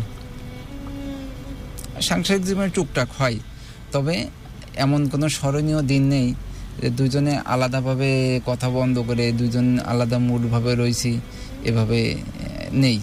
যে দুজন দুদিকে ঘুরে শুয়ে রয়েছি, এভাবে নেই। সব মিলিয়ে কেমন আছেন এখন? আলহামদুলিল্লাহ। কিন্তু একটা বিষয় আমার একটু সমস্যা আছে। বলেন। সমস্যা হচ্ছে আমি তার সাথে একটা জিনিস খারাপ করে ফেলেছিলাম। জি। সেটা হচ্ছে আমার যে ছেলেটা যখন ছিল, আমি ছেলে কিন্তু এখনো আছে। হ্যাঁ, ছেলেটা ছিল, এখনো আছে, কিন্তু বিয়ের আগে আমি তার এই সত্যটা স্বীকার করিনি। এটাকে তো গাদ্দারি বলে, বা আরো র ভাবে বললে চিটারি বলে। সত্য? হ্যাঁ, এটা করেছিলাম তাকে পাওয়ার জন্য, তাকে দেখে পছন্দ হয়ে গেছিল। এটাও তারে পাওয়ার জন্য একটা, ধরেন যদি মিথ্যা হতে পারে তাহলে মিথ্যা হতে পারে, কিন্তু এতে বড় মিথ্যা কি হতে পারে? আপনার যে আগে একটা বিয়ে হয়েছিল, ডিভোর্স হয়েছে, সে খবর তো সে জানতো। জানতো। সন্তান আছে, ডেফিনেটলি এটা বলতে হতো আপনাকে। কিন্তু সবাই যদি নিজের পছন্দ হয়েছিল তাই ম্যানেজ করার জন্য, আমি বলিনি প্রেমে বিয়েতে এই ওসিলা ব্যবহার করে, তাহলে তো ভালোই। না। প্রত্যেকটা মিথ্যা তো জায়েজ হয়ে যাবে। না, এটা অনেক বড় একটা অন্যায়, না, এটাকে এটা তো- গাদ্দারি বলে। এটা তো অবশ্যই ঠিক, জি, যেটা তারপর- আপনি তারপর? এটা যদি আইনের কাজ করে দাঁড় করে, আমি দোষী। আইনের কথা বাদই দেন, একটা সামাজিক ভাবে বা মানুষ হিসেবেও এটা বড় রকমের প্রতারণা বলে। জি, কিন্তু জি। এই জিনিসটা এই জন্যই বলা হয়েছিল, ওই যে ওর যে আম্মু, আমার ছেলের যে আম্মু, যুক্তি যাই হোক না কেন, হ্যাঁ, জি। বাট এত বড় জিনিস গোপন করাটা না, না। অবশ্যই অন্যায়, না, উনি চরমভাবে বলেছিল, অন্যায়। আমি ছেলে আনতে গেছিলাম, আমার ফ্যামিলি আনতে গেছিল, তা বলেছিল যে আমি কখনো বিয়েও করব না, আমার এই ছেলেই আমার সব কিছু, অর্থাৎ ছেলে নিয়ে তোমার কখনো কোনো চিন্তা তোমার করা লাগবে না। এই কারণে যে হয়তো ছেলে আসবে না, ফিনিশিং অনেক মেয়েরা এগুলো করে। আগের বউ সেই কথা বলেছিল, আগের প্রাক্তন, জি, যে জি। ছেলে নিয়ে ভাবতে হবে না, ছেলে নিয়ে আমি বাকি জীবন পার করে দিব। বাকি জীবন পার কিন্তু সে করবে। তো তার রাস্তা অলরেডি 22 বিয়ে করে ফেলেছে। যাই হোক, আপনার তারপরে কি ঘটনা, আপনি যে কথাটা আপনি বলতে চাচ্ছেন সেটা ক্লিয়ার করেন। এখন যে জিনিসটা আছে, আমার ছেলে সবাই আসলে বিষের কাঁটা হয়ে গেছে। যেমন আমি অ্যাকসেপ্ট করতে চাইলেও আমার স্ত্রী সেটা চাচ্ছে না। সেটা বর্তমান স্ত্রী জি, বলছে আমার তো না জানা অগোচরে ছিল। না জানিয়ে বিয়ে করেছো, হ্যাঁ। সো আমি এখন কেন দায়িত্ব নিব? হুম। আর যেটা তার অ্যাকচুয়াল মা, সে তো সে বিয়ে করেছে একজন সেনা সদস্য। যাকেই বিয়ে করুক, হ্যাঁ, একজন সেনা সদস্যকে বিয়ে এটা জরুরি করেছে। না বলা, যাকেই বিয়ে করুক। জি, এখন সে সেখানে আছে, টাকা পয়সার একটা ব্যাপার স্যাপার আছে। যাই হোক, সে ওখানে কি ওই সংসারে নিতে চাচ্ছে না এই না না, সন্তানকে? ওখানে সে নেবে কেন? সেটা তো আমার ছেলে, আমি নিতে চাইলেও তো আমি দিব না। দিবেন না? আপনি নিজের বাড়িতে তাহলে নিতে পাচ্ছেন, আশা করা যেতেই পারে, যেহেতু অন্য কোথাও আপনি দিবেন না আপনার সন্তানকে। কিন্তু এখানে ওই যে আইনি কিছু জটিলতা থেকে গেছে। যেমন যেরকম ওইখানে আমি যদি আমার ছেলেটারে আজকে আমি যাই নিয়ে চলে আসি, যদি ওখান থেকে একটা মামলা দেয় যে আমি আমার ছেলের অপহরণ করে নিয়ে গেছি, আমি তো গিল্টিতে চলে যাবো ফুল। এখন আইনি কিছু জটিলতা আছে, এই আইনি জটিলতা করতে গেলে ছেলের আপনি তো বলছিলেন যে ছেলেকে এখন মানুষ করতেছে ওর নানা নানি বা ওর মামারা, জি। ওরা কি রাখতে চায় নাকি ওরা সরিয়ে এখন দিতে সবাই চায়? দিয়ে দিতে চাই। দিয়ে দিতে চাইলে আপনি তো একটা আপোসরফা করে আসতেই পারেন, কোর্টে গিয়ে ডেফিনেটলি এটা এফিডেভিট করে নিতে পারেন, যাতে করে এটা নিয়ে পরবর্তীতে কোনো ফার্দারই না করে। কিন্তু ওনার ওয়াইফ তো চাচ্ছে না। আমার তো সেটা পরের আলোচনা। আপনি যে বললেন জি। যেখানে একটা পসিবিলিটি আছে আপনার অপহরণ মামলা দিয়ে দেওয়ার, আমি যদি নিয়েও আসি, জি। এটা তো যুক্তির খাতিরে যুক্তি দেখালেন, এখন ওখানে বাট 12 বছর বাট আপনি যদি আনতেই চান, আনতেই যদি পারেন, তাহলে ডেফিনেটলি এরকম প্রভিশন থাকার কথা, যেখানে আপনি, ওরা যেহেতু রাখবেই না, জি, আপনার প্রাক্তন তো আগের সংসারে নিবে না তাকে, আর আপনি নিজেও চান না ওখানে যাক, বা সে নিবে না, আর নানা নানি মামা মামিদের যারা রাখতেছিল তারা আপাতত রাখতে চায় না। জি। তারা কি বলছে আপনাকে, তোমার ছেলে তুমি নিয়ে যাও, তাই তো বলতেছে জি, জি। আপনাকে নাকি? জি।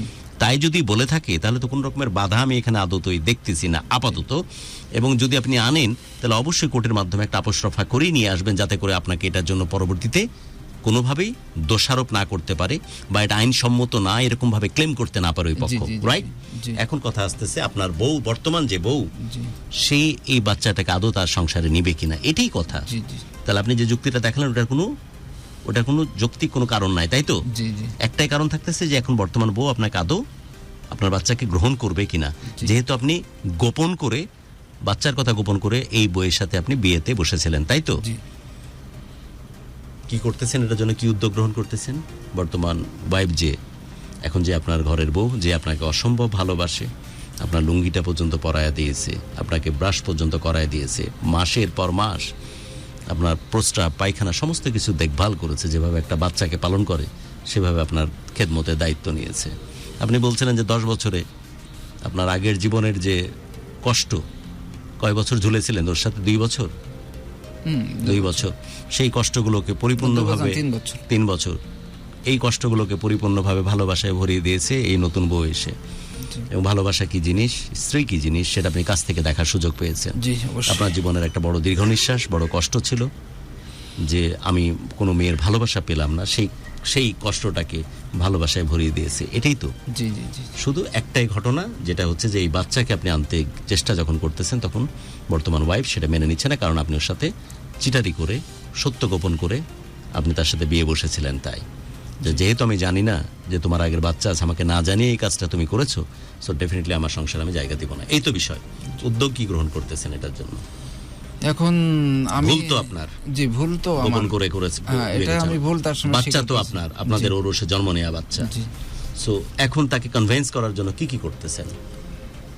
এখন তাকে বোঝানো হচ্ছে, এখন আমার যতটুকানি চেষ্টা, আমি তাকে বোঝানোর চেষ্টা করতেছি। আসলে বোঝানোর চেষ্টা করলে সে বুঝ নিচ্ছে না। সংসারে কি টানাপোড়েন আছে না। এখন অর্থনৈতিক ভাবে? এখন আমি এখন ইনশাল্লাহ সবকিছু মিলে আমি ঘুরে দাঁড়াইছি, সংসারটা অনেক ভালোই। এখন আমার একটা মুদিখানার দোকান আছে, পাইকারি খুচরা দুইটাই হয়। বা এটা তো হিউজ বিজনেস তাহলে। তারপরে ডান পাশে কাঁচামাল হয়, বাম পাশে ফলের দোকান আছে। কি ব্যবসায়িক হিসাবে চেনে এলাকাতে আপনাকে? আর শামীম স্টোর নামে সবাই চেনে, এক বাজারে, আমাদের বাজারে শামীম স্টোর নামে চেনে। আপনার যদি রিটেল মার্কেট থাকে এবং সাথে হোলসেল বিক্রি করেন, মুদিখানার মতো ব্যবসা, তাহলে তো আপনি লাখে খেলতেছেন এখন। আছি, ভালো আছি। পাশে একটা ভালো হোটেল আছে। ওই হোটেল অনেক আপনার নাকি? না, হোটেলটাই মাল যায় প্রত্যেক, অনেক, তার মানে ওই হোটেল অনেক বেচা কেনা হয়। আমাদের যশোর শহর থেকে ওই দোকানে খাবার খেতে দেয়, বেচা কেনা হোটেল। জি। সো নিজের খরচ পাতি চালিয়েও আপনার কি উদ্বৃত্ত থাকে প্রতি মাসে? হ্যাঁ, খুব ভালো আছেন ইকোনমিক্যালি। আলহামদুলিল্লাহ। নতুন করে বাড়ি কি বানাচ্ছেন বা জায়গা জমি আমি কিনছেন? আজকে যে ব্যবসা একটা প্রতিষ্ঠিত হওয়ার স্বপ্নে লক্ষ্যে পৌঁছেছি, এখানে প্রথম যে ব্যবসাটা শুরু করলাম, আমার স্ত্রী 8,000 টাকা ওর আব্বার কাছ থেকে এনে দিয়েছিল। এই বর্তমান স্ত্রী? জি। তো এর তো প্রত্যেকটা পরতে আপনার দেখছি এর ভূমিকা আছে। সেই আপনার 8,000 শরীরটা টাকাই একদম কিন্তু আপনার বরকত। এবং আমাকেও দিক নির্দেশনা দেয়, তুমি এটা এইভাবে করো, সেই দিক নির্দেশনাতেই চলতেছেন। এভাবে করো। কিন্তু ও জিনিসটা আছে কি, ওর কথা বললে আগে আমি ভেবে দেখি, সরাসরি সিদ্ধান্ত নিয়ে দেখি এটা করা যায় কিনা। ও আমি যখন মুদিখানার দোকান দিয়ে আমাকে বললো কি তুমি সাথে কাঁচামালের দোকান দাও, এটা ভালো চলে। বললো না, এত সুন্দর কথা বলেছে, দেয়া যায়। তার মানে সত্যিকারের বউ হলে যেভাবে পাশাপাশি থাকা উচিত স্বামীর, একবার 100% পাশে আছে। জি। যখন প্রয়োজন হচ্ছে সেবা যত্ন করতেছে, যখন প্রয়োজন হচ্ছে টাকা পয়সা নিয়ে আপনার পাশে দাঁড়াচ্ছে, আপনাকে ভালোবাসতেছে, আপনার খেদমত করতেছে, এবং পাশাপাশি একজন বন্ধুর মতো করে আপনার সাথে আমি পরামর্শ করতেছে। বিশেষ করে পুষ মাস, যদি আমি একটু গল্প করেন তো, ওর জি, কেয়ারিংনেসের গল্প করেন। রাত 12টার সময় অনেক সময় দোকান বন্ধ করে দেয়, দোকানে এসে একটু আড্ডা দিয়ে হয়, তো 12টার সময় উঠে রাইস কুকারে ভাত গরম করে আমার দেয়, যত রাতি হোক, যত রাতি হয়। কিন্তু ওর একটু ঘুম বেশি, যে মাঝে মাঝে হতেই পারে। সারাদিন গ্রাম দেশের কাজ করতে হতেই পারে। ওর ভালোবাসা, ওর সেবা যত্নের বর্ণনা দেন। শুধু তো আগের প্রাক্তনের অবহেলার গল্প শোনালেন আমাদেরকে, একটু তার ভালোবাসার গল্প শোনান আরো। আসলে ভালোবাসার বর্ণনা দিয়ে তো শেষ করা যাবে না। আমার প্রত্যেকটা যে আমার অগোছালো যে জিনিস থাকে, বলেন, সব বলেন না, এক কথায় তো মেরে দিচ্ছেন। অগোছালো জিনিস থাকে সব গুছায় দেয়। আমার একটা হুন্ডা আছে, ওই হুন্ডাটাও পরিষ্কার করে। সেটাও ও পরিষ্কার করে? তারপরে আছে মেয়েরা সাধারণত আমি দেখি না যারা না, বাইক না, না, চালায়, না, না। বাইক চালায় কোনো সেই idea নাই। হ্যাঁ। মেয়েরা কি পরিমাণ ভালোবাসে, মেয়েরা যদি আপনাকে ভালোবাসে আপনার পায়ের জুতাটা পর্যন্ত মেয়েরা পরিষ্কার করে আন্ডারস্ট্যান্ড, দেয়। বাট বাইকটা এক ধরে এটা ছেলেদের, হ্যাঁ, কিন্তু দেখেন এটা হচ্ছে আমার শখের মানুষের শখের জিনিস, বাপরে বাপ। এটা বুঝতে হবে আপনাকে। তারপর আর আমি তার মানে ও ইন্টারেস্টেড, ওর যে কিছু স্বপ্ন ছিল, মানে আমাকে বলতো। আমি প্রথমে এসে বাড়ি একটা গরু খামার দিয়েছিলাম, দেওয়ার পর বললো তুমি এমন কিছু একটা করো যে জিনিসটা প্রতিদিনই ইনকাম হয়। ভালো গরু বুদ্ধি। আর আর তুমি যদি এটা করো 6 মাস পরে একটা গরু বিক্রি করবা, সেটাতে তুমি ওই গস্তিত টাকা ভাঙতে পারবা না, Right. তা তুমি বাজারে একটা দোকান নাও। পরিণত বুদ্ধি, হ্যাঁ, পরিণত বুদ্ধি। মস্তিষ্ক। এরপরে ওর একটা স্বপ্ন ছিল যে আমাদের একটা গাড়ি হোক, হুম হুম, যাক সেটা হয়েছে। একটা স্বপ্ন আছে যে একটা বাড়ি হোক, হুম। ইনশাল্লাহ জানুয়ারি থেকে শুরু হবে। কাজ আচ্ছা, শুরু হবে নতুন জি। বাড়ির। বাহ বাহ বাহ। সামনের শুভ জানুয়ারি দেবনাথ থেকে। বলেছেন আপনার বর্তমানের স্ত্রীর ঘরে কোনো সন্তান আছে? হ্যাঁ, আমার ফুটফুটে 2 মেয়ে আছে। খুব গুরুত্বপূর্ণ কোশ্চেন। শুভ দেবনাথ, অনেক কৃতজ্ঞতা আমার হয়ে, শান্তুর হয়ে, দারুণ একটা কোশ্চেন করার জন্য। কতদিন হলো বয়স নতুন সংসারে? 2016-তে একটা জন্ম, হুম, কি নাম ওর? তিশা, আলিয়া সুলতানা তিশা। একটাই সন্তান? পরে আর একটা মেয়ে হয়েছে। দুইটাই মেয়ে? একটা ছেলে। দুইটা মেয়ে একটা ছেলে? জি। অর্থাৎ এই সংসারে না কে না কে? না, ওই এভারেজ 3টে। তিনটা, অফ কোর্স। ওর নাম কি যেন বলেছিলেন? ওইটার নাম জিহান। জিহান। জি। আর এই ঘরে তিশা রায়শা। তিশা রাইসা। এটার বয়স Okay. 3 বছর। আর বড়টা? বড়টা আছে আপনার 2016-তে জন্ম। ওকে, 7 8 বছর। হ্যাঁ, 8 বছর। আর এটা আছে 3 বছর বয়স, তিশা রায়শা। রাইসা। আর তিশা হচ্ছে 8 বছর। জি। ওকে। আর বড়টা জাহান। জিহান। জিহান। ও তো 12 চলে। সো সব মিলিয়ে এখন তো একদম ব্যালেন্স। আপনি নতুন বাড়ি শুরু করতেছেন জানুয়ারিতে, রাইট? জি। পাকা দিয়ে প্ল্যান পাস করে কি বাড়ি করতেছেন না, একবার না, দালান টালান দিয়ে? আমাদের জায়গা তো আপনার নিজের না? জি, ওকে। আমাদের জায়গা নিজে যাও আছে, আল্লাহর ইচ্ছায় বাবার সম্পত্তি আছে, নিজের ইয়ে আছে, এবং আমার যে ব্যালেন্স এখন সব দিক দিয়ে আপনি জি, ব্যালেন্স। আমি সব থেকে বেশি তৃপ্তি লাগে যেটা হচ্ছে আমার যে মেজো ভাইটা, আমি নিজে হাতে ধরে তার প্রতিষ্ঠিত করেছি। এখন সিঙ্গাপুর একটা জব করে, 1,30,40,000 টাকা বেতন পায়। আলহামদুলিল্লাহ। এবং সেই তো আপনাকে হেল্প করেছে টাকা দিয়ে যখন আপনি অসুস্থ হন, তাই তো? জি। কয় ভাই আপনারা? আমরা 3 ভাই। ছোটজন মাস্টার্স কমপ্লিট করলো, আইটি সেকশনে আছে, খুব ভালো একটা পরিবেশে আছে। আলহামদুলিল্লাহ। এগুলো দায়িত্ব কে নিচ্ছে? সব আমি যেহেতু বড়, সবকিছু হ্যান্ডেল আমি করি। করেন, সাথে তো পরিবারের সাপোর্ট তো আছে। আলহামদুলিল্লাহ, সব দিক আপনি পারফেক্ট ভাবে করতেছেন, এক্সেপ্ট জেহানের প্রসঙ্গ যদি চলে আসে। আমাদের জেহানে একটা চিন্তায় আসে যে লোকটার মতো কাঙ্গাল, অসহায়, এর মতো এত দিন পরেও আমার কাছে মনে হচ্ছে যে এর মতো অথর্ব মানুষ দুনিয়াতে দ্বিতীয়টা নাই। এটাকে আপনি কিভাবে ব্যাখ্যা করবেন? এটার ব্যাখ্যা হচ্ছে আমি যখন আমি যখন সময় পাই তখন ওর সময় হয় না, আর ও যখন সময় পায় তখন আমার সময় হয় না। কারণ আমি সব কিছু শেষ করে তো এখন ব্যবসা বাণিজ্যটা আমার এটাই মূল বিষয়। এই সাবজেক্টটা আমি অনেক গুরুত্বপূর্ণ বিষয় দিই। এই যে আমি আজকে আসছি, আমি ভোরে ফজরের আগে উঠে আমার কাজগুলো কমপ্লিট করে আমি যশোর গেছি। জেহানের দীর্ঘ নিঃশ্বাস কি ভুলতে পারবেন সারা জীবনে? আপনি তো সফল মানুষ, এখন চারিপাশ দিয়ে সফল। এবং যত দিন যাবে আমি যেটা বুঝতে পারছি, যে ধরনের ঘরের বউ আপনার, আর আপনি যেরকম পরিশ্রমী একজন মানুষ, আপনি বহু দূর উঠবেন আরো। কিন্তু এই এই এই এই এই অসহায়ত্ব, এই যে দীর্ঘ নিঃশ্বাস, এবং আমি বলবো কিছুটা পাপ, এখান থেকে মুক্তি পাবেন। হ্যাঁ, যখন কারণ আমি চাচ্ছি যে ও যে মাদ্রাসায় পড়ে, আর ওর ব্রেন অনেক ভালো, মাদ্রাসার ভিতরে ওর ফার্স্ট হয়েছে, তো ও যদি, আমি চাচ্ছি ওই জায়গা থেকে মানুষ হোক। যখন মানুষ হবে তখন ও প্রকৃতি বুঝতে পারবে, তো যে কোনটা সত্য আর কোনটা মিথ্যে। সত্য মিথ্যে যখন যাচাই করতে পারবে তখন নিজে অনুভব করতে পারবে যে আব্বু কেমন ছিল আর আম্মু কেমন ছিল। বুঝলো, বাবার কাছে আসতে চায়। পরিবেশটা কি বর্তমান ওয়াইফ তো নিতে চায় না, সো এখন নিতে যেহেতু সে চায় না, যে আমি ভবিষ্যৎটা, যেই পরিবেশটা আপনি কিন্তু ওকে দিতে পারেন নাই, বাবা মায়ের একটা সুন্দর পরিবেশ, তাই না? আপনি যে এখন বাসায় যান, আপনার 2টা মেয়ে দৌড় দিয়ে আপনার কাছে আসে, কি আদর যত্নে আপনারা থাকেন, কত সুন্দর হ্যাপি একটা ফ্যামিলি। আমি তো এটাই চাইছিলাম। আমি এইটার জন্য, যে কোনো কারণে সেটা হয়নি, আমি এটাই চেয়েছিলাম। জিহানের জন্য কি করবেন সেটা বলেন। জিহানের জন্য তার একটা দারুণ কথা লিখেছে যে আপনার কাছে নিয়ে নেন আপনার আগের বাচ্চাকে, বড় অসহায় অবস্থায় আছে জেহান, এটা সত্যি কথা, সে নিতে তো চাই আমাদের যিনি আজকের গেস্ট, কিন্তু আনফর্চুনেটলি বর্তমান যিনি ওয়াইফ তাকে এই সত্যটি গোপন করেই সে বিয়ের পিঁড়িতে বসে, এবং বিয়ে করার সময় সে তার ওয়াইফকে জানায়নি যে আমার পূর্ব প্রাক্তনের ঘরে একটা বাচ্চা আছে। যেহেতু জানায়নি, এখন যখন সে বলতেছে যে জেহানকে আমাদের পরিবারে নিয়ে আসি, বর্তমান যিনি ওয়াইফ তিনি বলছেন যে আমি তো জানি না, তুমি আমাকে গোপন করে আমার সাথে বিয়ে করেছো, সো আমি তার দায়িত্ব নিতে পারবো না। তবে এখানে না জানানোর একটা কারণ ছিল, সেটা হচ্ছে আমার যে ex wife, what ever the reason is, যাই হোক এটাই হচ্ছে কারণ, যে কারণে নাকি সে তার বাচ্চাকে নিয়ে আসতে পারে না। আর আগের কত বড় অসহায়ত্বের সিচুয়েশন দেখুন, এবং আগের যে পরিবার সে তার মতো করে সংসার করতেছে, তার প্রাক্তন স্ত্রী এবং যে নানা নানি মামা বা ওদের কাছে থাকতো, তারাও এখন নাকি চাপ দিচ্ছে, যেমনটা সে বলল যে আমরা এখন তোমার বাচ্চাকে আর দেখতে পারবো না, তোমার বাচ্চাকে তুমি নিয়ে যাও। সো বাচ্চাটা পড়ে গেছে বিশাল এক কষ্টের মধ্যে। কিন্তু দিস ইজ ভেরি আনফর্চুনেট, এই বাচ্চা কিন্তু জোর করে পৃথিবীতে আসতে চায়নি, ব্যাকুল হয়ে যায়নি যে আমাকে পৃথিবীতে তোমরা নিয়ে যাও। এদের হাত ধরে এরাই এদের ভালোবাসায় বাচ্চাটাকে পৃথিবীর মুখ দেখিয়েছে, কিন্তু বাচ্চাটা এখন কারো কাছেই যাওয়ার মতো বাস্তবিক কোনো পরিস্থিতির মধ্যে নাই। যে নানা মামামের ওখানে মানুষ হয়েছে, তারাও নতুন করে এখন দায়িত্ব নেওয়ার পক্ষে না। তার যে বাচ্চার যে আসল মা, সে নতুন করে বিয়ে করে সংসারী হয়েছে, সেই পরিবারেও বাচ্চা যাওয়ার কোনো সুযোগ নাই।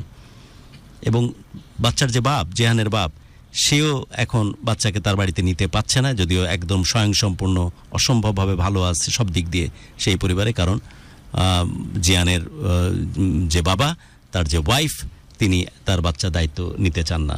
সো এই যে বাচ্চাটির পরিস্থিতি, সেই পরিস্থিতিতেই আমার সমস্ত চোখ আটকে গেছে। আমার মনে হয় যারা আমাদের অনুষ্ঠানটি আজকে দেখছেন বা শুনছেন, তাদের সবার জন্য আবেগের বা কষ্টের বা দুঃখের একটা বড় একটি জায়গা এই সন্তান, যে সন্তানটা কোনোভাবেই এই পরিস্থিতির জন্য রেসপন্সিবল না। যে আপনার বাকি কথা শুনতে শুনতে আমি অনুষ্ঠান শেষ করব। আর আমি আপনার ওয়াইফের সাথে খুব কথা বলতে আমার মন চাচ্ছে, যদি সুযোগ হয় আমি হয়তো কৃতজ্ঞতা জানাবো যে যেভাবে যত্ন করে আপনাকে স্বামী হিসাবে আজকের এই যে মানুষকে সবাই ব্যর্থ বলতো, দফায় দফায় আপনি সিঙ্গাপুরে যেতে গিয়ে টাকায় কট খাইছেন, এবং আপনাকে বলতো যে আপনাকে দিয়ে কিছু হবে না, এবং সত্যি এরকম একটা মেয়ের সান্নিধ্যে আপনি আজকে হীরার টুকরা মানুষে পরিণত হয়েছেন, একটা বিষয় ছাড়া, যেখানে যে বিষয়টা আমরা বলতেছি।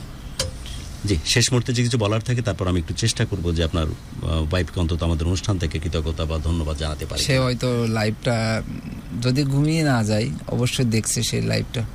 তাহলে একটু কথা বলি তার সাথে। আর আপনি যদি শেষ মুহূর্তে আপনার ওয়াইফকে উদ্দেশ্য করে কিছু বলতে চান, প্লিজ বলুন, তারপরে ফোনটা দিন। আমি কিছু টেক্সট নেই ফাঁকে। আমি তার উদ্দেশ্যে বলবো, আমি তাকে এভাবে বলি, দেখো আমাদের দুজনের ভিতর যদি কোনো মিসিং আন্ডারস্ট্যান্ডিংয়ের কারণে যদি আমরা এভাবে আমাদের ডিসকানেক্ট হয়ে যাই, তাহলে আমার যে দুটো মেয়ে আছে, এই দায়ভার কেন এদের উপর পড়বে? হয়তো তুমি দোষ করতে পারো, কিংবা আমি দোষ করতে পারি, যে কোনো কারণে যদি এরকম হয়, কিংবা তুমি মারা গেলে, হঠাৎ করে দেশে তুমি মারা গেলে, তাহলে কেউ যদি এসে বলে যে আমি ওর বাচ্চার দায়িত্ব কেন নিতে পারবো? আমার ভুল হয়েছে, এটা আমি মানি, কিন্তু এই ভুলটা সে করেছে। সে বলেছে যে তোমার বাচ্চা আমি দেব না, আমি সেটা আপনি বলেছেন, ওই প্রসঙ্গ আনার দরকার নেই। আচ্ছা, এমডি রাব্বানী শেখ লিখেছেন বর্তমান ওয়াইফকে বুঝিয়ে নিয়ে আসেন, এটাই ভালো হবে।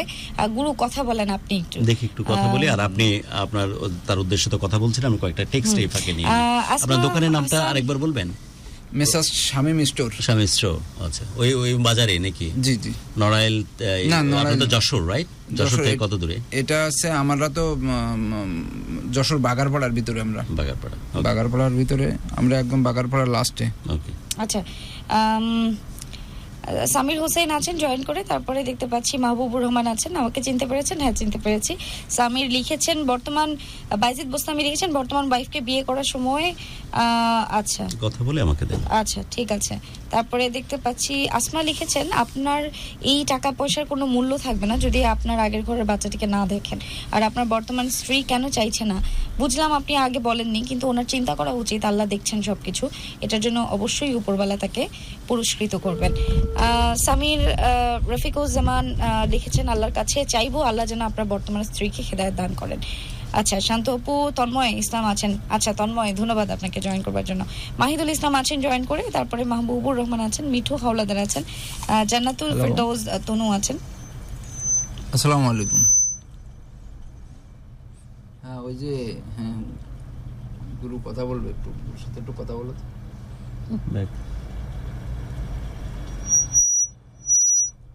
হ্যালো, আসসালামু আলাইকুম।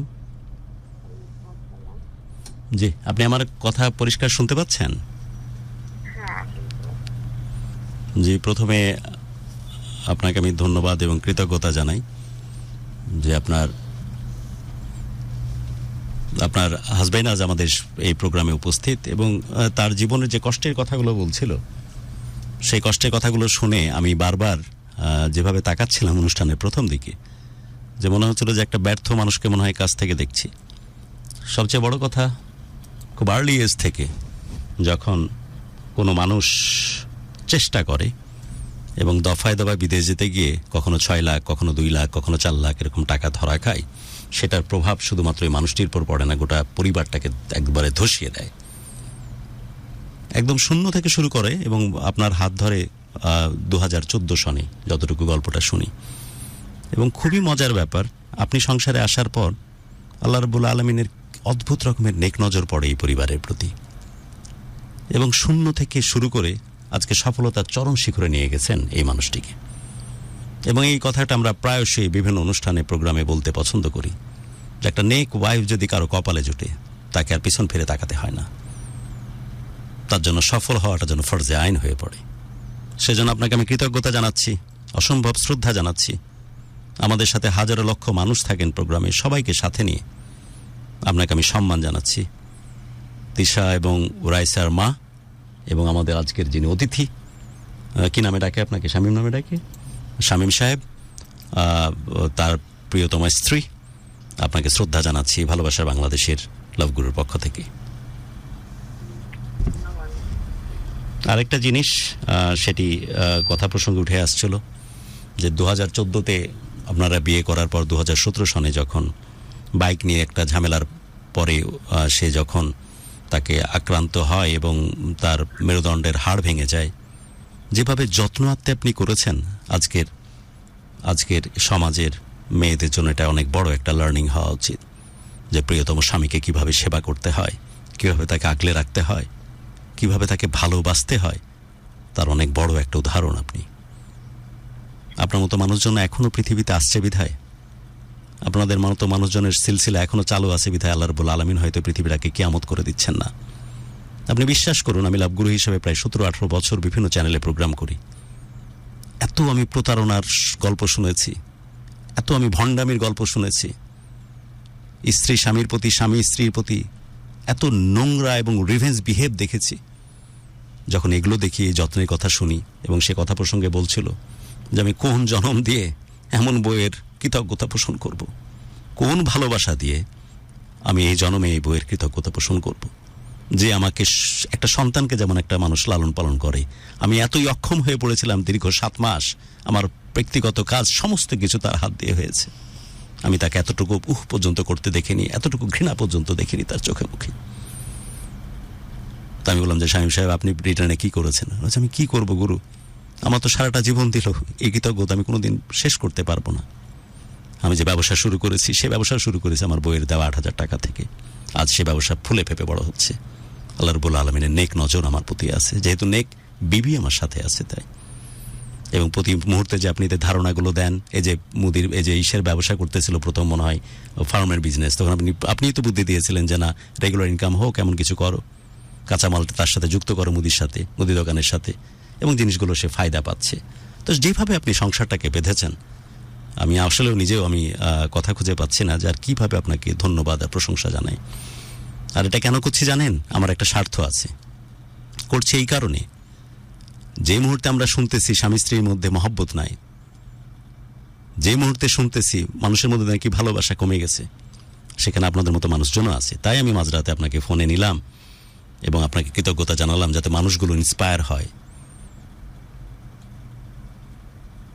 এই কারণে আপনাকে বলা, এইভাবে আপনার প্রশংসা করা, আর এই চ্যানেলে হাজারো লক্ষ মানুষের সামনে কথাটা পৌঁছে দেওয়া, যাতে করে শিক্ষা পায় মানুষ, শিক্ষা নেয় আপনার কাছ থেকে।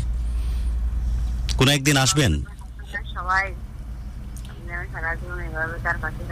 অনেক দোয়া করি, অনেক দোয়া করি। আপনার মতো নেককার ওয়াইফ যার কপালে জুটেছে। আপনার স্বামী, আপনার আসছে, ছোট ভাই আছে নাকি এখানে? ছোট ভাইকে কথা বলছিলাম, ও বললো যে আমার ভাবি সংসার ছাড়া কিচ্ছু বোঝে না, ওর দুনিয়া জগৎ সমস্ত কিছু তার সংসারকে ঘিরে। তো যে সংসারের প্রতি এত ডেভোটেড, এত ডেডিকেটেড, তাদের তো কপালে এরকমই ভালো হবে। ভাই তোর কপালের সাথে আমার কপালটা ভিড়া, আরো বহু মানুষের কপাল ভিড়া। একদিনে নাকি ঠান্ডা ভাত আপনার কপালে জুটে না, যখনই আসুক, যত রাতেই আসুক, পৌষ মাস হোক আর গ্রীষ্ম, ঠিকই গরম করে খাবার সামনে হাজির। এত দরদ, এত মহব্বত, এগুলো মানুষ থেকে মানুষের কাছে আসে বলে আমার মনে হয় না শামীম। আমার মনে হয় এগুলো আল্লাহ রাব্বুল আলামিন রাস্তা তৈরি করে দেন। এ তো তুমি সেই ছেলে না, যখন প্রথম বিয়ে করো তখন তোমার প্রাক্তন তোমাকে রাত দিন বলতো তোর মতো ব্যর্থ মানুষের সাথে আমার সংসার করা মানায় না।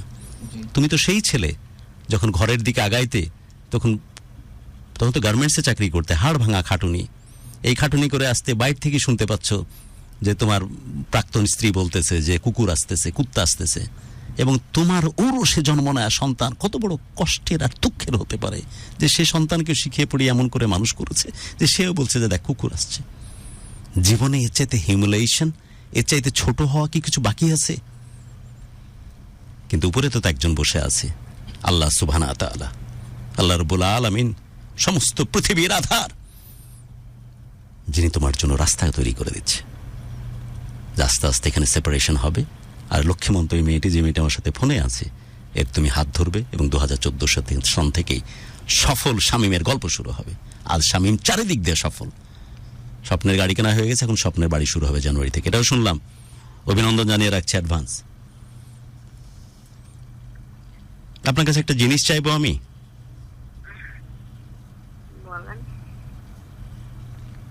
আমাকে ভাই হিসাবে কি দরজা দেয়া যায়?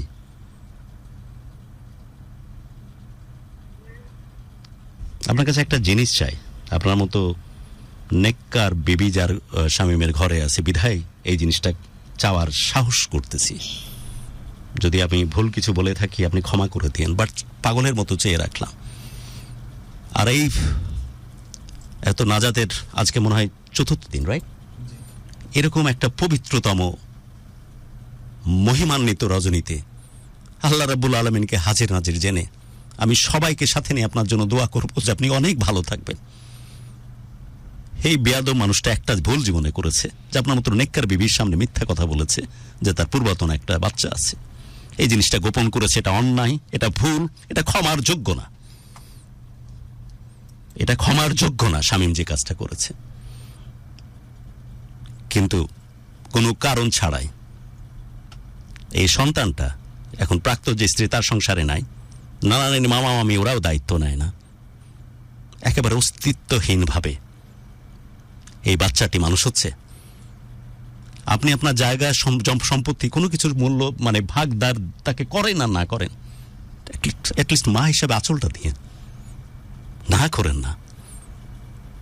আমি এখনো বলতেছি জায়গা জমির ভাগিদার তাকে করিস না ভাই, বাট আপনাকে অনুরোধ করতেছে, আপনার মতো মেয়েকে অনুরোধ করাই যায়। আল্লাহ আপনাকে চারিদিক দিয়ে ভরিয়ে দিচ্ছে, বিশ্বাস করেন সামনের পৃথিবী সমস্ত দিক দিয়ে আপনাকে ভরিয়ে দেবে। আপনার আল্লাহর দোহাই লাগে, আপনার আঁচল তলে জায়গা করে দেন। সন্তান হিসেবে না দিলেও একটা মাউড়ের মতো তৈরি হচ্ছে একটা ছেলে, ওই বাচ্চাটাকে বাঁচানোর জন্য জায়গা করে দেন। আল্লাহ আপনার ভালো করবে, বিলিভ মি। আপনি আপনার স্বামীর সাথে দরকার হলে কথা বলে নিন যে জায়গা সম্পত্তির কোনো দেওয়া যাবে না, কিন্তু আমি তাকেও একটা আমার এই মাউর যে মতো যে মানুষ হচ্ছে তোমার একটা পূর্বতন ঘটনার জের, তাকে অ্যাটলিস্ট আমি এখানে আসলে পানাহা দিব। আল্লাহ আপনার ভালো করবে, না করেন না। শুনছেন আমার কথা? প্লিজ না করেন না। আমি সাহস পেয়েছি আপনার সম্বন্ধে ডিটেলস গল্প শোনার পর। আপনার দেবরের কাছেও শুনছিলাম আপনার কথা। আপনার প্রশ্নে ব্লাইন্ড, এরা অন্ধ, এত ভালোবাসে আপনাকে। আপনি অন্য কিছু আগে পিছিয়ে ভাবেন না। যা ভুল করেছে আপনার স্বামী ভুল করেছে, ওই বাচ্চা ছেলেটা মাহুরের মতো মানুষ হচ্ছে, ও কোরআনের হেফজ করতেছে। আপনার কাছে থাকতেও হবে না তাকে, তার পৃথিবী সে তৈরি করে নেবে। আল্লাহ রাব্বুল আলামিন রাসূলুল্লাহ সাল্লাল্লাহু আলাইহি ওয়াসাল্লাম প্রথম দিক থেকে বলতেন যে আমার কালাম কখনোই বিকৃত হবে না। আল্লাহ রাব্বুল আলামিন কথা দিয়েছেন কিয়ামতের আগ মুহূর্তকাল পর্যন্ত, কারণ এই কালাম তো বুকে নিয়ে ঘুরতেছে যারা হাফেজ। এমন মানুষকে পানাহা দিলে আপনি ঠকবেন না, আপনাকে সারা জীবন পালতেও হবে না। শুধু একটা জায়গায় মা বাপ বলে দাঁড়াতে পারে এমন একটা জায়গা করে দিয়েন। ভাই হিসেবে আপনাকে সাবধান করে রাখলাম আমি। আপনি এমন মানুষ না হলে বিশ্বাস করেন আপনাকে বলতাম না। একজন হাফেজকে জায়গা করে দিয়েন। আপনার কাছে চেয়ে নিচ্ছে রমজানের এই মাসে হাজারো মানুষ আমাদের প্রোগ্রাম দেখে, তাদেরকে সাথে নিয়ে ও আপনার বাড়িতে পড়ে থাকবে না, আল্লাহর ব্যবস্থা করে নিবে। যে আল্লাহর কালাম বুকে নিয়ে ঘুরে, আল্লাহর দায়িত্ব পালন করেন, আল্লাহ নিজে দায়িত্ব নিয়ে নেন তাদের। শুধু আপনি একটা জায়গায় যে বলতে পারে যে হ্যাঁ এখানে আমি যাই, এটা আমার বাবা মা। শুনছেন? প্লিজ বলেন যে হ্যাঁ আমি দেখবো এটা।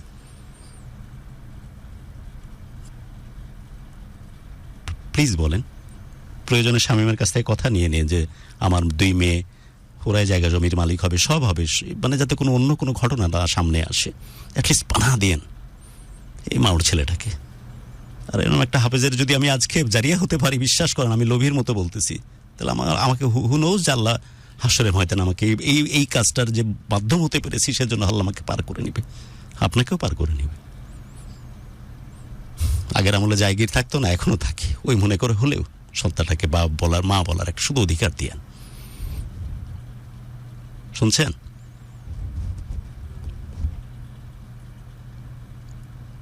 কথা দিলেন ভাইকে?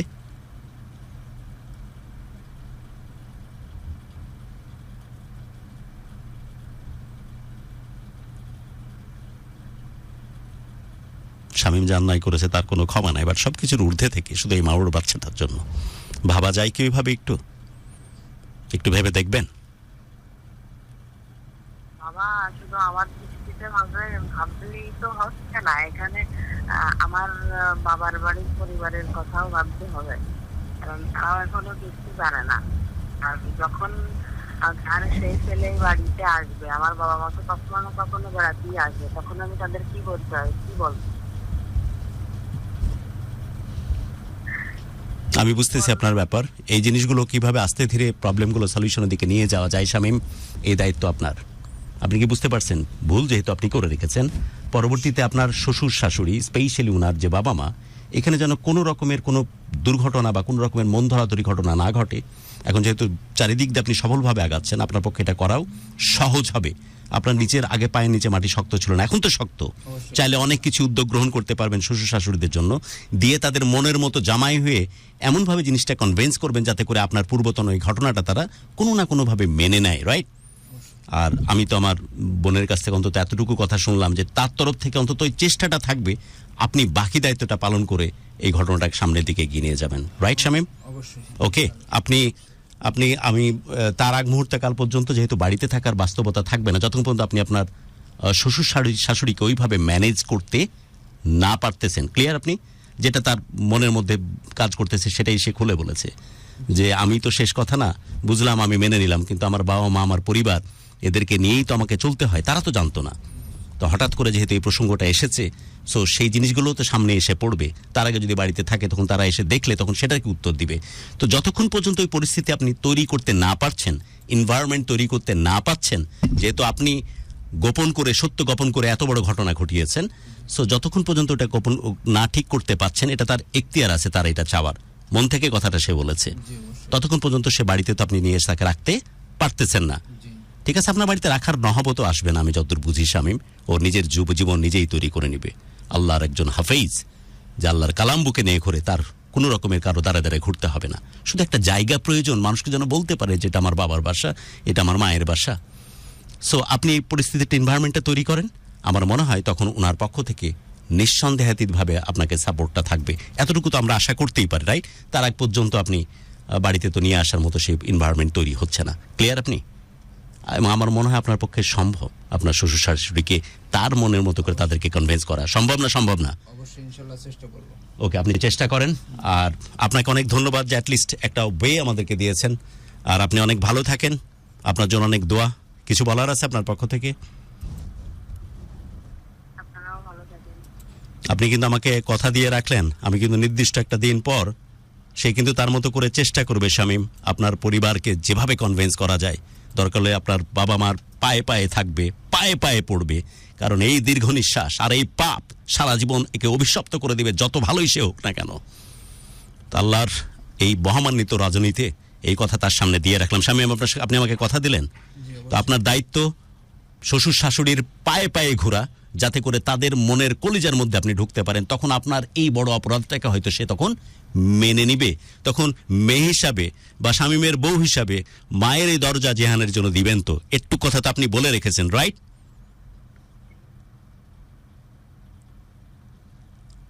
এতটুকু কথা তো আপনি দিয়ে রেখেছেন, রাইট? আচ্ছা, আলহামদুলিল্লাহ, আলহামদুলিল্লাহ। আল্লাহ আল্লাহ আপনাকে যেন অনেক ভালো রাখে, অনেক ভালো রাখেন। বিশ্বাস করেন, ওই ছেলে থাকার প্রয়োজন পড়বে না আপনার ওখানে। শুধু একটু পরিচয়, যাতে করে ছেলেটা অস্তিত্বহীন না ভাবে। এই হাফেজ যখন বড় হবে সে যেন শেকড়হীন না ভাবে। অনেক ধন্যবাদ আপনাকে, আল্লাহ আপনার অনেক ভালো করুক। কিছু বলবেন আপনি আর? আচ্ছা, ভালো থাকেন, দোয়া করি আপনার জন্য। আর আপনার এই পাগল ভাইয়ের কথা মনে রাখেন, কোনো একদিন কিন্তু চলে যাবো আপনাদের ওখানে, যদি হয়তো ঘুরে আসবো। স্পেশালি বলছিল যে মুদিখানার দোকানের হোটেলটা নাকি খুব বিখ্যাত, অনেক দূর থেকে লোক খেতে যায়, হয়তো খাওয়ার বাহানায় চলে যাবো ওখানে। আচ্ছা, বিসমিল্লাহ হোটেল অ্যান্ড রেস্টুরেন্টের পাশে হচ্ছে শামীম স্টোর। ওকে, ভালো থাকবেন। হ্যাঁ, অনেক দোয়া আপনার জন্য, দোয়া করেন আমাদের জন্য। জি, আল্লাহ হাফেজ। অসম্ভব রকমের কৃতজ্ঞতা জানাচ্ছি। দারুণ একটি তথ্য অন্তত পেলাম। এটা অসম্ভব রকমের সফলতার, আমাদের সফলতা এই পৃথিবীতে আমার দরকার নাই। সফলতা আল্লাহ রাব্বুল আলামিনের কাছে হয়তো হাসরের ময়দানে এটার জন্য হয়তো পার পেয়ে যাব। শামীমের বউ ফাইনালি হাজারো মানুষের সামনে, লক্ষ মানুষের কাছে পৌঁছে যায় আমাদের প্রোগ্রাম। সেখানে কথা দিলেন যে আমার বাবা মা, আমার পরিবার যদি ঠিকঠাক করতে পারে, সে আমার পক্ষ থেকে কোনো আপত্তি থাকবে না, শুধু পরিবারটাকে কনভিন্স করা। আর শামীম, এখন যেহেতু সব দিক দিয়ে আপনি কি আর আগের মতো অবস্থায় আছেন, অথর্ব অবস্থায়, আপনি তো এখন শক্ত প্ল্যাটফর্মের পর দাঁড়ানো। আপনার পক্ষে কি সহজ না শ্বশুর শাশুড়িকে ছেলের মতো একদম নুজু হয়ে থেকে তাদের মনের মতো হয়ে এই জিনিসটাকে মানিয়ে নেওয়া? আমার দিক থেকে কোনো ইয়ে থাকবে। আর আপনার বউ তো ক্লিয়ারলি বললো, পরিষ্কারভাবে কি বললো বউ, কি বললো? সে চেষ্টা করবে। সেই বললো কি, আমি রাজি, শুধু বাড়িটাকে ওইভাবে ম্যানেজ যেন করে নেয়। তাহলে জিহান, যেই সন্তানটা পড়ে আছে ওখানে, যার প্রাক্তন, যার মা এখন তাকে নিতে, তার সংসারে নেয় না, যার নানা নানি দেখতো সে তাকে দেখতে চাচ্ছে না, আর আপনি আপনার সংসারে নিতে পারছিলেন না যেহেতু আপনার বউ রাজি হচ্ছিল না। তাই কারণ বউ সঙ্গত কারণে রাজি হচ্ছিল না, যেহেতু আপনি বউকে গোপন করে বিয়ে করেছিলেন, সেই কারণে। তো ছেলেটা ছিল মাউড়ের মতো। আলহামদুলিল্লাহ, আপনি এই পাপ থেকে মুক্তি পেতে চলেছেন। আপনার জীবনে আর কোনো কমতি থাকবে না। তাহলে আল্লাহ অবশ্যই কবুল করুক। এত পবিত্রতম রাতে এমন কোনো ঘটনা ঘটতেছে, আল্লাহ অবশ্যই কবুল করবেন। তাহলে ছেলেটা একটা পরিবার পাচ্ছে, ছেলেটা অ্যাটলিস্ট জানতে পারছে এটা আমার বাবা মার বাড়ি, আর কিছু লাগবে না। আমার ধারণা ওই ছেলে নিজেই নিজের ভবিষ্যৎ করে নেবে। আর এই একজন হাফেজ যদি সত্যি কষ্টের কারণ হয়, সন্তান তো বটেই, এই কষ্ট থেকে বাঁচবেন না, এই পাপ থেকে। আর আল্লাহ যদি সত্যি আপনি এই সুখটা দিতে পারেন, তাহলে আলহামদুলিল্লাহ আপনার জীবনের সমস্ত পাপ পুণ্যে পরিণত হয়ে যাবে। ওকে, সো বউয়ের প্রবলেম কিন্তু সলভ। বউ হাজারো মানুষের সামনে কথা দিল যে আমার পক্ষ থেকে কোনো কমপ্লেন থাকবে না, শুধু আপনার দায়িত্ব হচ্ছে পরিবারটাকে মানিয়ে নেওয়া। যেহেতু পরিবারটা জানতো না জেহানের কথা, আপনি গোপন করে রেখেছিলেন, তাই আপনার বউয়ের পরিবারকে মানিয়ে নেওয়ার দায়িত্ব আপনারই। এটা তো আপনার জন্য সহজ হওয়ার কথা। যেহেতু রাত দিন ওদের পায়ের কাছে পড়ে থাকেন, তাই আপনার কথা মানবে না? মানবে তো? আলহামদুলিল্লাহ, জি আলহামদুলিল্লাহ, ইটস এ বিগ নিউজ আমাদের জন্য। জি আলহামদুলিল্লাহ। অনুষ্ঠান শেষ করছি আমরা। কিছু কমেন্টস তুমি শেষে নিতে থাকো, আমি বিদায় নিচ্ছি এই ফাঁকে। আর আরেক দফায় ওই মানুষটির জন্য কৃতজ্ঞতা, আমি শামীমের জন্য না হলেও অন্তত ওই মানুষটির কাছে, আমি যাকে বোন হিসেবে দরজা দিয়েছি, আমাকে ভাই হিসাবে সম্বোধন করেছি, আমার বোনের সাথে দেখা করে আসবো। সে হাজারো মানুষের সামনে এত বড় একটা কথা দিয়েছে যে জেহানকে আর মাউড়ের মতো থাকতে হবে না। জেহানকে কেউই নাকি গ্রহণ করতে পারতেছে না, তার মা গ্রহণ করছে না, বাপ চাইলেও ওই ঘরে নিয়ে যেতে পারছে না, নানা নানিরা দেখতো তারাও দেখতে পাচ্ছে না। সে বাচ্চাটির এখন যাওয়ার একটা জায়গা হবে, একটা শেকড়ে যাবে, এবং সে অলরেডি 8 পারা হাফজও শেষ করেছে। এ হাফেজ অন্তত তার পরিবার ফিরে পাবে। আর এর মাধ্যম আমরা হলাম এ ভালোবাসার বাংলাদেশ, এ শান্ত আমি সবাই মিলে, সেটার জন্য আমরা কৃতজ্ঞ। ওকে, আমি বিদায় নিচ্ছি আজ। সবার জন্য অনেক অনেক দোয়া। জি, শেষ মুহূর্তে যদি কিছু বলতে চান আপনি, আমরা বিদায় নিচ্ছি। দর্শকদের উদ্দেশ্যে বলবো, সবাই ভালো থাকবেন, সবার জন্য দোয়া করি। ইনশাআল্লাহ আমার জন্য দোয়া করবেন। আমার মেরুদণ্ডে সমস্যা আছে, আমি ঈদের পরে আমি চেন্নাই যাব ট্রিটমেন্টের জন্য। আর সব কিছু মিলে যেন ভালো থাকতে পারি, এটাই দোয়া, দর্শকের কাছে এটাই দোয়া চাই। এটাই। আর বিশেষ করে গুরুর জন্য দীর্ঘ কামনা করি, গুরুর যেন শরীর ভালো থাকে, আমাদের এত বড় একটা উদ্যোগ গ্রহণ করে আমাদের সাকসেস করে দেওয়ার জন্য। আলহামদুলিল্লাহ। আলহামদুলিল্লাহ। আর আপনার ওয়াইফকে একটা ধন্যবাদ দেন। ধন্যবাদ দেন। ওয়াইফকে তো অবশ্যই ইনশাআল্লাহ ধন্যবাদ। ভালোভাবে ধন্যবাদ দিবেন। ঈদ উপলক্ষে একটা সুন্দর গিফট অবশ্যই, যদি এইটার জন্য কি আবার হ্যাঁ করে হাসে কিন্তু পার করে দিয়েন না। কালকে আমরা শপিং করতে যাব, তো কালকে শপিং এ যা দিবেন বোন, আমি বলে রাখলাম, কালকে শপিং এ যা দিবেন তার সাথে শুধু এটার জন্য জি যে জিহানকে, সে তো নীতিগতভাবে রাজি হয়েই গেছে যে হ্যাঁ আমার কোনো না, কালকে তো আমরা শপিং করতে যাব, সে যা চাবে তাই দেবো। তাই দিবেন না জিহানের জন্য? এই যে সিদ্ধান্তটা যে উনি নিয়েছেন, যে কথা দিলেন, এর জন্য আলাদা একটা এক্সট্রা কিছু। ও আপনি এক কথা বলেন, যা আসবে যা চাইবে তাই। এই যে শুনছেন বোন আমার, এই যে কথা দিচ্ছে শামীম, হ্যাঁ যা চাইবে তাই দিতে বাধ্য থাকিবে। ওকে, থ্যাংক ইউ শামীম, ভালো থাকবেন। আচ্ছা, অনেক অনেক সুন্দর কিছু কমেন্ট এসেছে শামীমের ওয়াইফের জন্য। আমি একটু প্রত্যেকটা কমেন্ট নেওয়ার চেষ্টা করি। হ্যাঁ গুরু, আপনাকে অসংখ্য ধন্যবাদ। শেষ মুহূর্তে জিহানের একটা রাস্তা হলো। তবে তন্ময় ইসলাম লিখেছেন, গুরু আপনার এই মহৎ কাজের পুরস্কার রব আপনাকে পরকালে দেবেন ইনশাআল্লাহ, অনেক ভালোবাসা। তন্ময় ইসলামই বলেছেন যে মিসেস শামীম, আপনাকে উপরওয়ালা অনেক নেক হায়াত দান করুক, যে এত চমৎকার একটা কাজ আপনি করেছেন। আচ্ছা মিসেস শামীম, প্রিয় বোন, সন্তানটাকে আপনার সন্তান হিসেবে গ্রহণ করুন।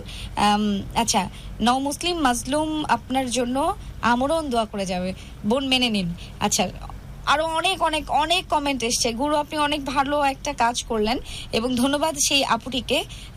আচ্ছা, কুড়িগ্রাম থেকে দেখছি, আপনাকে এবং গুরুকে অনেক ভালো লাগে। আরেকটা দারুণ কমেন্ট এসছে, সেটা হচ্ছে আপু আপনি জিহানকে নিজের ছেলে মনে করে মেনে নিন, আশা করি আপনার দুটো মেয়ের ভবিষ্যৎ চমৎকার হবে। আচ্ছা, বাহ, কি সুন্দর, আলহামদুলিল্লাহ, অনেক ভালো লাগলো নিউজটা পেয়ে। শাহরিয়ার আহমেদ শাকিল লিখেছেন, তানজিল তিনি জয়েন করেছিলেন, জান্নাতুল ফেরদৌস তনু আছেন, রাহাত লিখেছেন এমন একদিন আসবে আল্লাহ তাআলার হুকুম হলে এই ছেলেটি তাদের কাজে আসবে। এটা কিন্তু একটা দারুণ কথা বলেছে, সেটাই। তারপরে হচ্ছে মিঠু হাওলাদার, তারপরে রাসেল লিখেছেন, তন্ময় আছেন, শাহিন আলম আছেন জয়েন করে, তারপরে সামির হোসেন ইফতার করছেন আর আমাদেরকে দেখছেন, নেওয়াজ শরীফ জয়েন করেছেন, নেওয়াজ অনেক দেরিতে জয়েন করলেন আর কি। বাইজিদ বোস্তামি অনেক ধন্যবাদ জানিয়েছেন। ওমর ফারুক লিখেছেন, বাবা মায়ের ভালোবাসা একটি অদৃশ্য অসীম অবিস্মরণীয় বন্ধুত্ব জানিয়ে সমস্ত ভাষার প্রয়োজন নেই, একটি শব্দের মধ্যে বা অকল্পিত ধারণার বাইরে থাকে। আচ্ছা আচ্ছা, এই ভালোবাসা একটি নির্বিশেষে মূল্যবান এবং অমূল্য ভালোবাসা। আচ্ছা, দেখছি আপনাদেরকে, বোন প্লিজ মেনে নিন, আজকের গল্পের মূল নায়িকা হলো দ্বিতীয় স্ত্রী। অনেক ভালো লাগছে গল্পটা শুনে। আচ্ছা, আজকের গল্পে আপুর জন্য অনেক শুভকামনা, তারপরে আপুর জন্য অনেক দোয়া, আপুর জন্য কদরে নামাজ পড়ে দোয়া করব, আপুর জন্য অনেক দোয়া থাকলো, আপু উপরওয়ালা আপনার নেক হায়াত দান করবে। গুরুকে অসংখ্য ধন্যবাদ, এত সুন্দর করে আপুকে বুঝিয়েছে। আচ্ছা আচ্ছা আচ্ছা, ঠিক আছে। আচ্ছা, ঘোড়ার ডিম একটা আইডির নাম, একদম আপনি একেবারে ঘোড়ার ডিমের মতোই একটা কমেন্ট করছেন, আমি কমেন্টটা নিলাম না, ঠিক আছে। রাব্বানি রহমান লিখেছেন, এমন ভালো মনের বউ যেন প্রত্যেক ঘরে থাকে, এই দোয়া করি। তারপরে মাহিদ আমাদের সাথে জয়েন করেছেন, শাকিল আছেন, ভালোবাসার বাংলাদেশে অনেক দিন যাবত শুনি, আল্লাহ আপনাদের মঙ্গল করুক। যদি সে এভাবে আনন্দে থাকে তাহলে তো কিছু বলার নেই। গুরুকে অনেক ধন্যবাদ। ফারুক আহমেদ লিখেছেন, আইরিন পারভিন লিখেছেন, খুব ভালো লাগছে, মহৎ উদ্দেশ্য নিয়ে মহৎ একটা কাজ করলেন। আচ্ছা, তারপর রায়হান লিখেছেন, আপু আপনার নাম বলেন। আমি শান্তু, আসসালামু আলাইকুম ভাইয়া, আমি জানি না কিভাবে। আচ্ছা, আলহামদুলিল্লাহ, শেষটা অনেক ভালো লেগেছে। ভাইয়ের জন্য অনেক দোয়া, মিসেস শামীমের জন্য অনেক দোয়া। তারপরে নাসিম ব্যাপারী আছেন এবং আরো অনেকে। আজকের কমেন্ট বক্স, আপনি বাসায় গিয়ে এই লাইভটা যখন দেখবেন তখন কমেন্ট বক্সে সবগুলো কমেন্ট আপনি দেখতে পাবেন, ঠিক আছে। আপুকেও দেখাবেন, আপনিও নিজে দেখবেন, ঠিক আছে। যে আমাদের লিসনাররা, আমাদের এই ভালোবাসার বাংলাদেশের প্ল্যাটফর্মে যে লিসনাররা আমাদেরকে দেখে, তারা প্রত্যেকে কত দোয়া করেছে আপনাদের জন্য, কত দোয়া করেছে আপুর জন্য, ঠিক আছে। সবার দোয়া মানে ভেস্তে যাওয়ার মতো না। আজকে যারা দোয়া করেছেন তাদের কারো দোয়া অটোমেটিক্যালি লেগেও যেতে পারে, এটা উপরওয়ালা জানে, ঠিক আছে। আশা করি যে আপনি যেরকম গোমরা মুখ নিয়ে আসছেন, যে হাসতে হাসতে বাড়ি যাচ্ছেন, বাকিটা সময়ও হাসতে হাসতে থাকবেন। কি হয় না হয় আমাদের ইনবক্সে জানাবেন। কোনোদিন যদি এরকম সম্ভব হয় যে আপনার ওয়াইফ ঢাকায় এসছে, আপনার মেয়েকে নিয়ে, আপনার ছেলেকে নিয়ে একসাথে, সেদিন অবশ্যই আমাদের জানাবেন। আমরা এরকম একটা প্ল্যাটফর্মে আপনাদেরকে আবারও একসাথে ডাকতে চাই। সবাই মিলে থাকবে, জিহান থাকবে, তিশা থাকবে, রাইসা থাকবে, আপনার ওয়াইফ থাকবে, আপনি থাকবেন। এরকম একটা দারুণ প্ল্যাটফর্মে এরকম দারুণ কিছু মানুষকে নিয়ে একটা পরিপূর্ণ পরিবার হিসেবে আমরা আপনাদেরকে আরো একটা বার লাইভে নিয়ে আসতে চাই, ঠিক আছে? এরকম যদি কখনো হয় আপনারা সবাই একসাথে আসেন, আমাদেরকে অবশ্যই জানাবেন। আর ডিয়ার লিসনার্স, ভালোবাসার বাংলাদেশের এই প্ল্যাটফর্ম সবার জন্য উন্মুক্ত। আপু অনেক রাতে যাচ্ছে, আমি হ্যাঁ, বিদায় নেব জি জি, অবশ্যই। আপনি বিদায় নেবেন অবশ্যই, আমি নিজেও বিদায় নেব। আমি এখানে থাকবো না, আমার বাসা বাড়ি আছে। জি। সো ডিয়ার লিসনার্স, আপনাদেরকে সবাইকে বিদায় জানাচ্ছি। থ্যাংক ইউ সো মাচ যারা যারা আমার সঙ্গে যুক্ত হয়েছিলেন। অনেক ভালোবাসা আপনাদের সবার জন্য। আজকের মতো বিদায় নিচ্ছি আমি শান্তু। ধন্যবাদ, কথা হবে পরবর্তী এপিসোডে। ততক্ষণ পর্যন্ত শুভরাত্রি।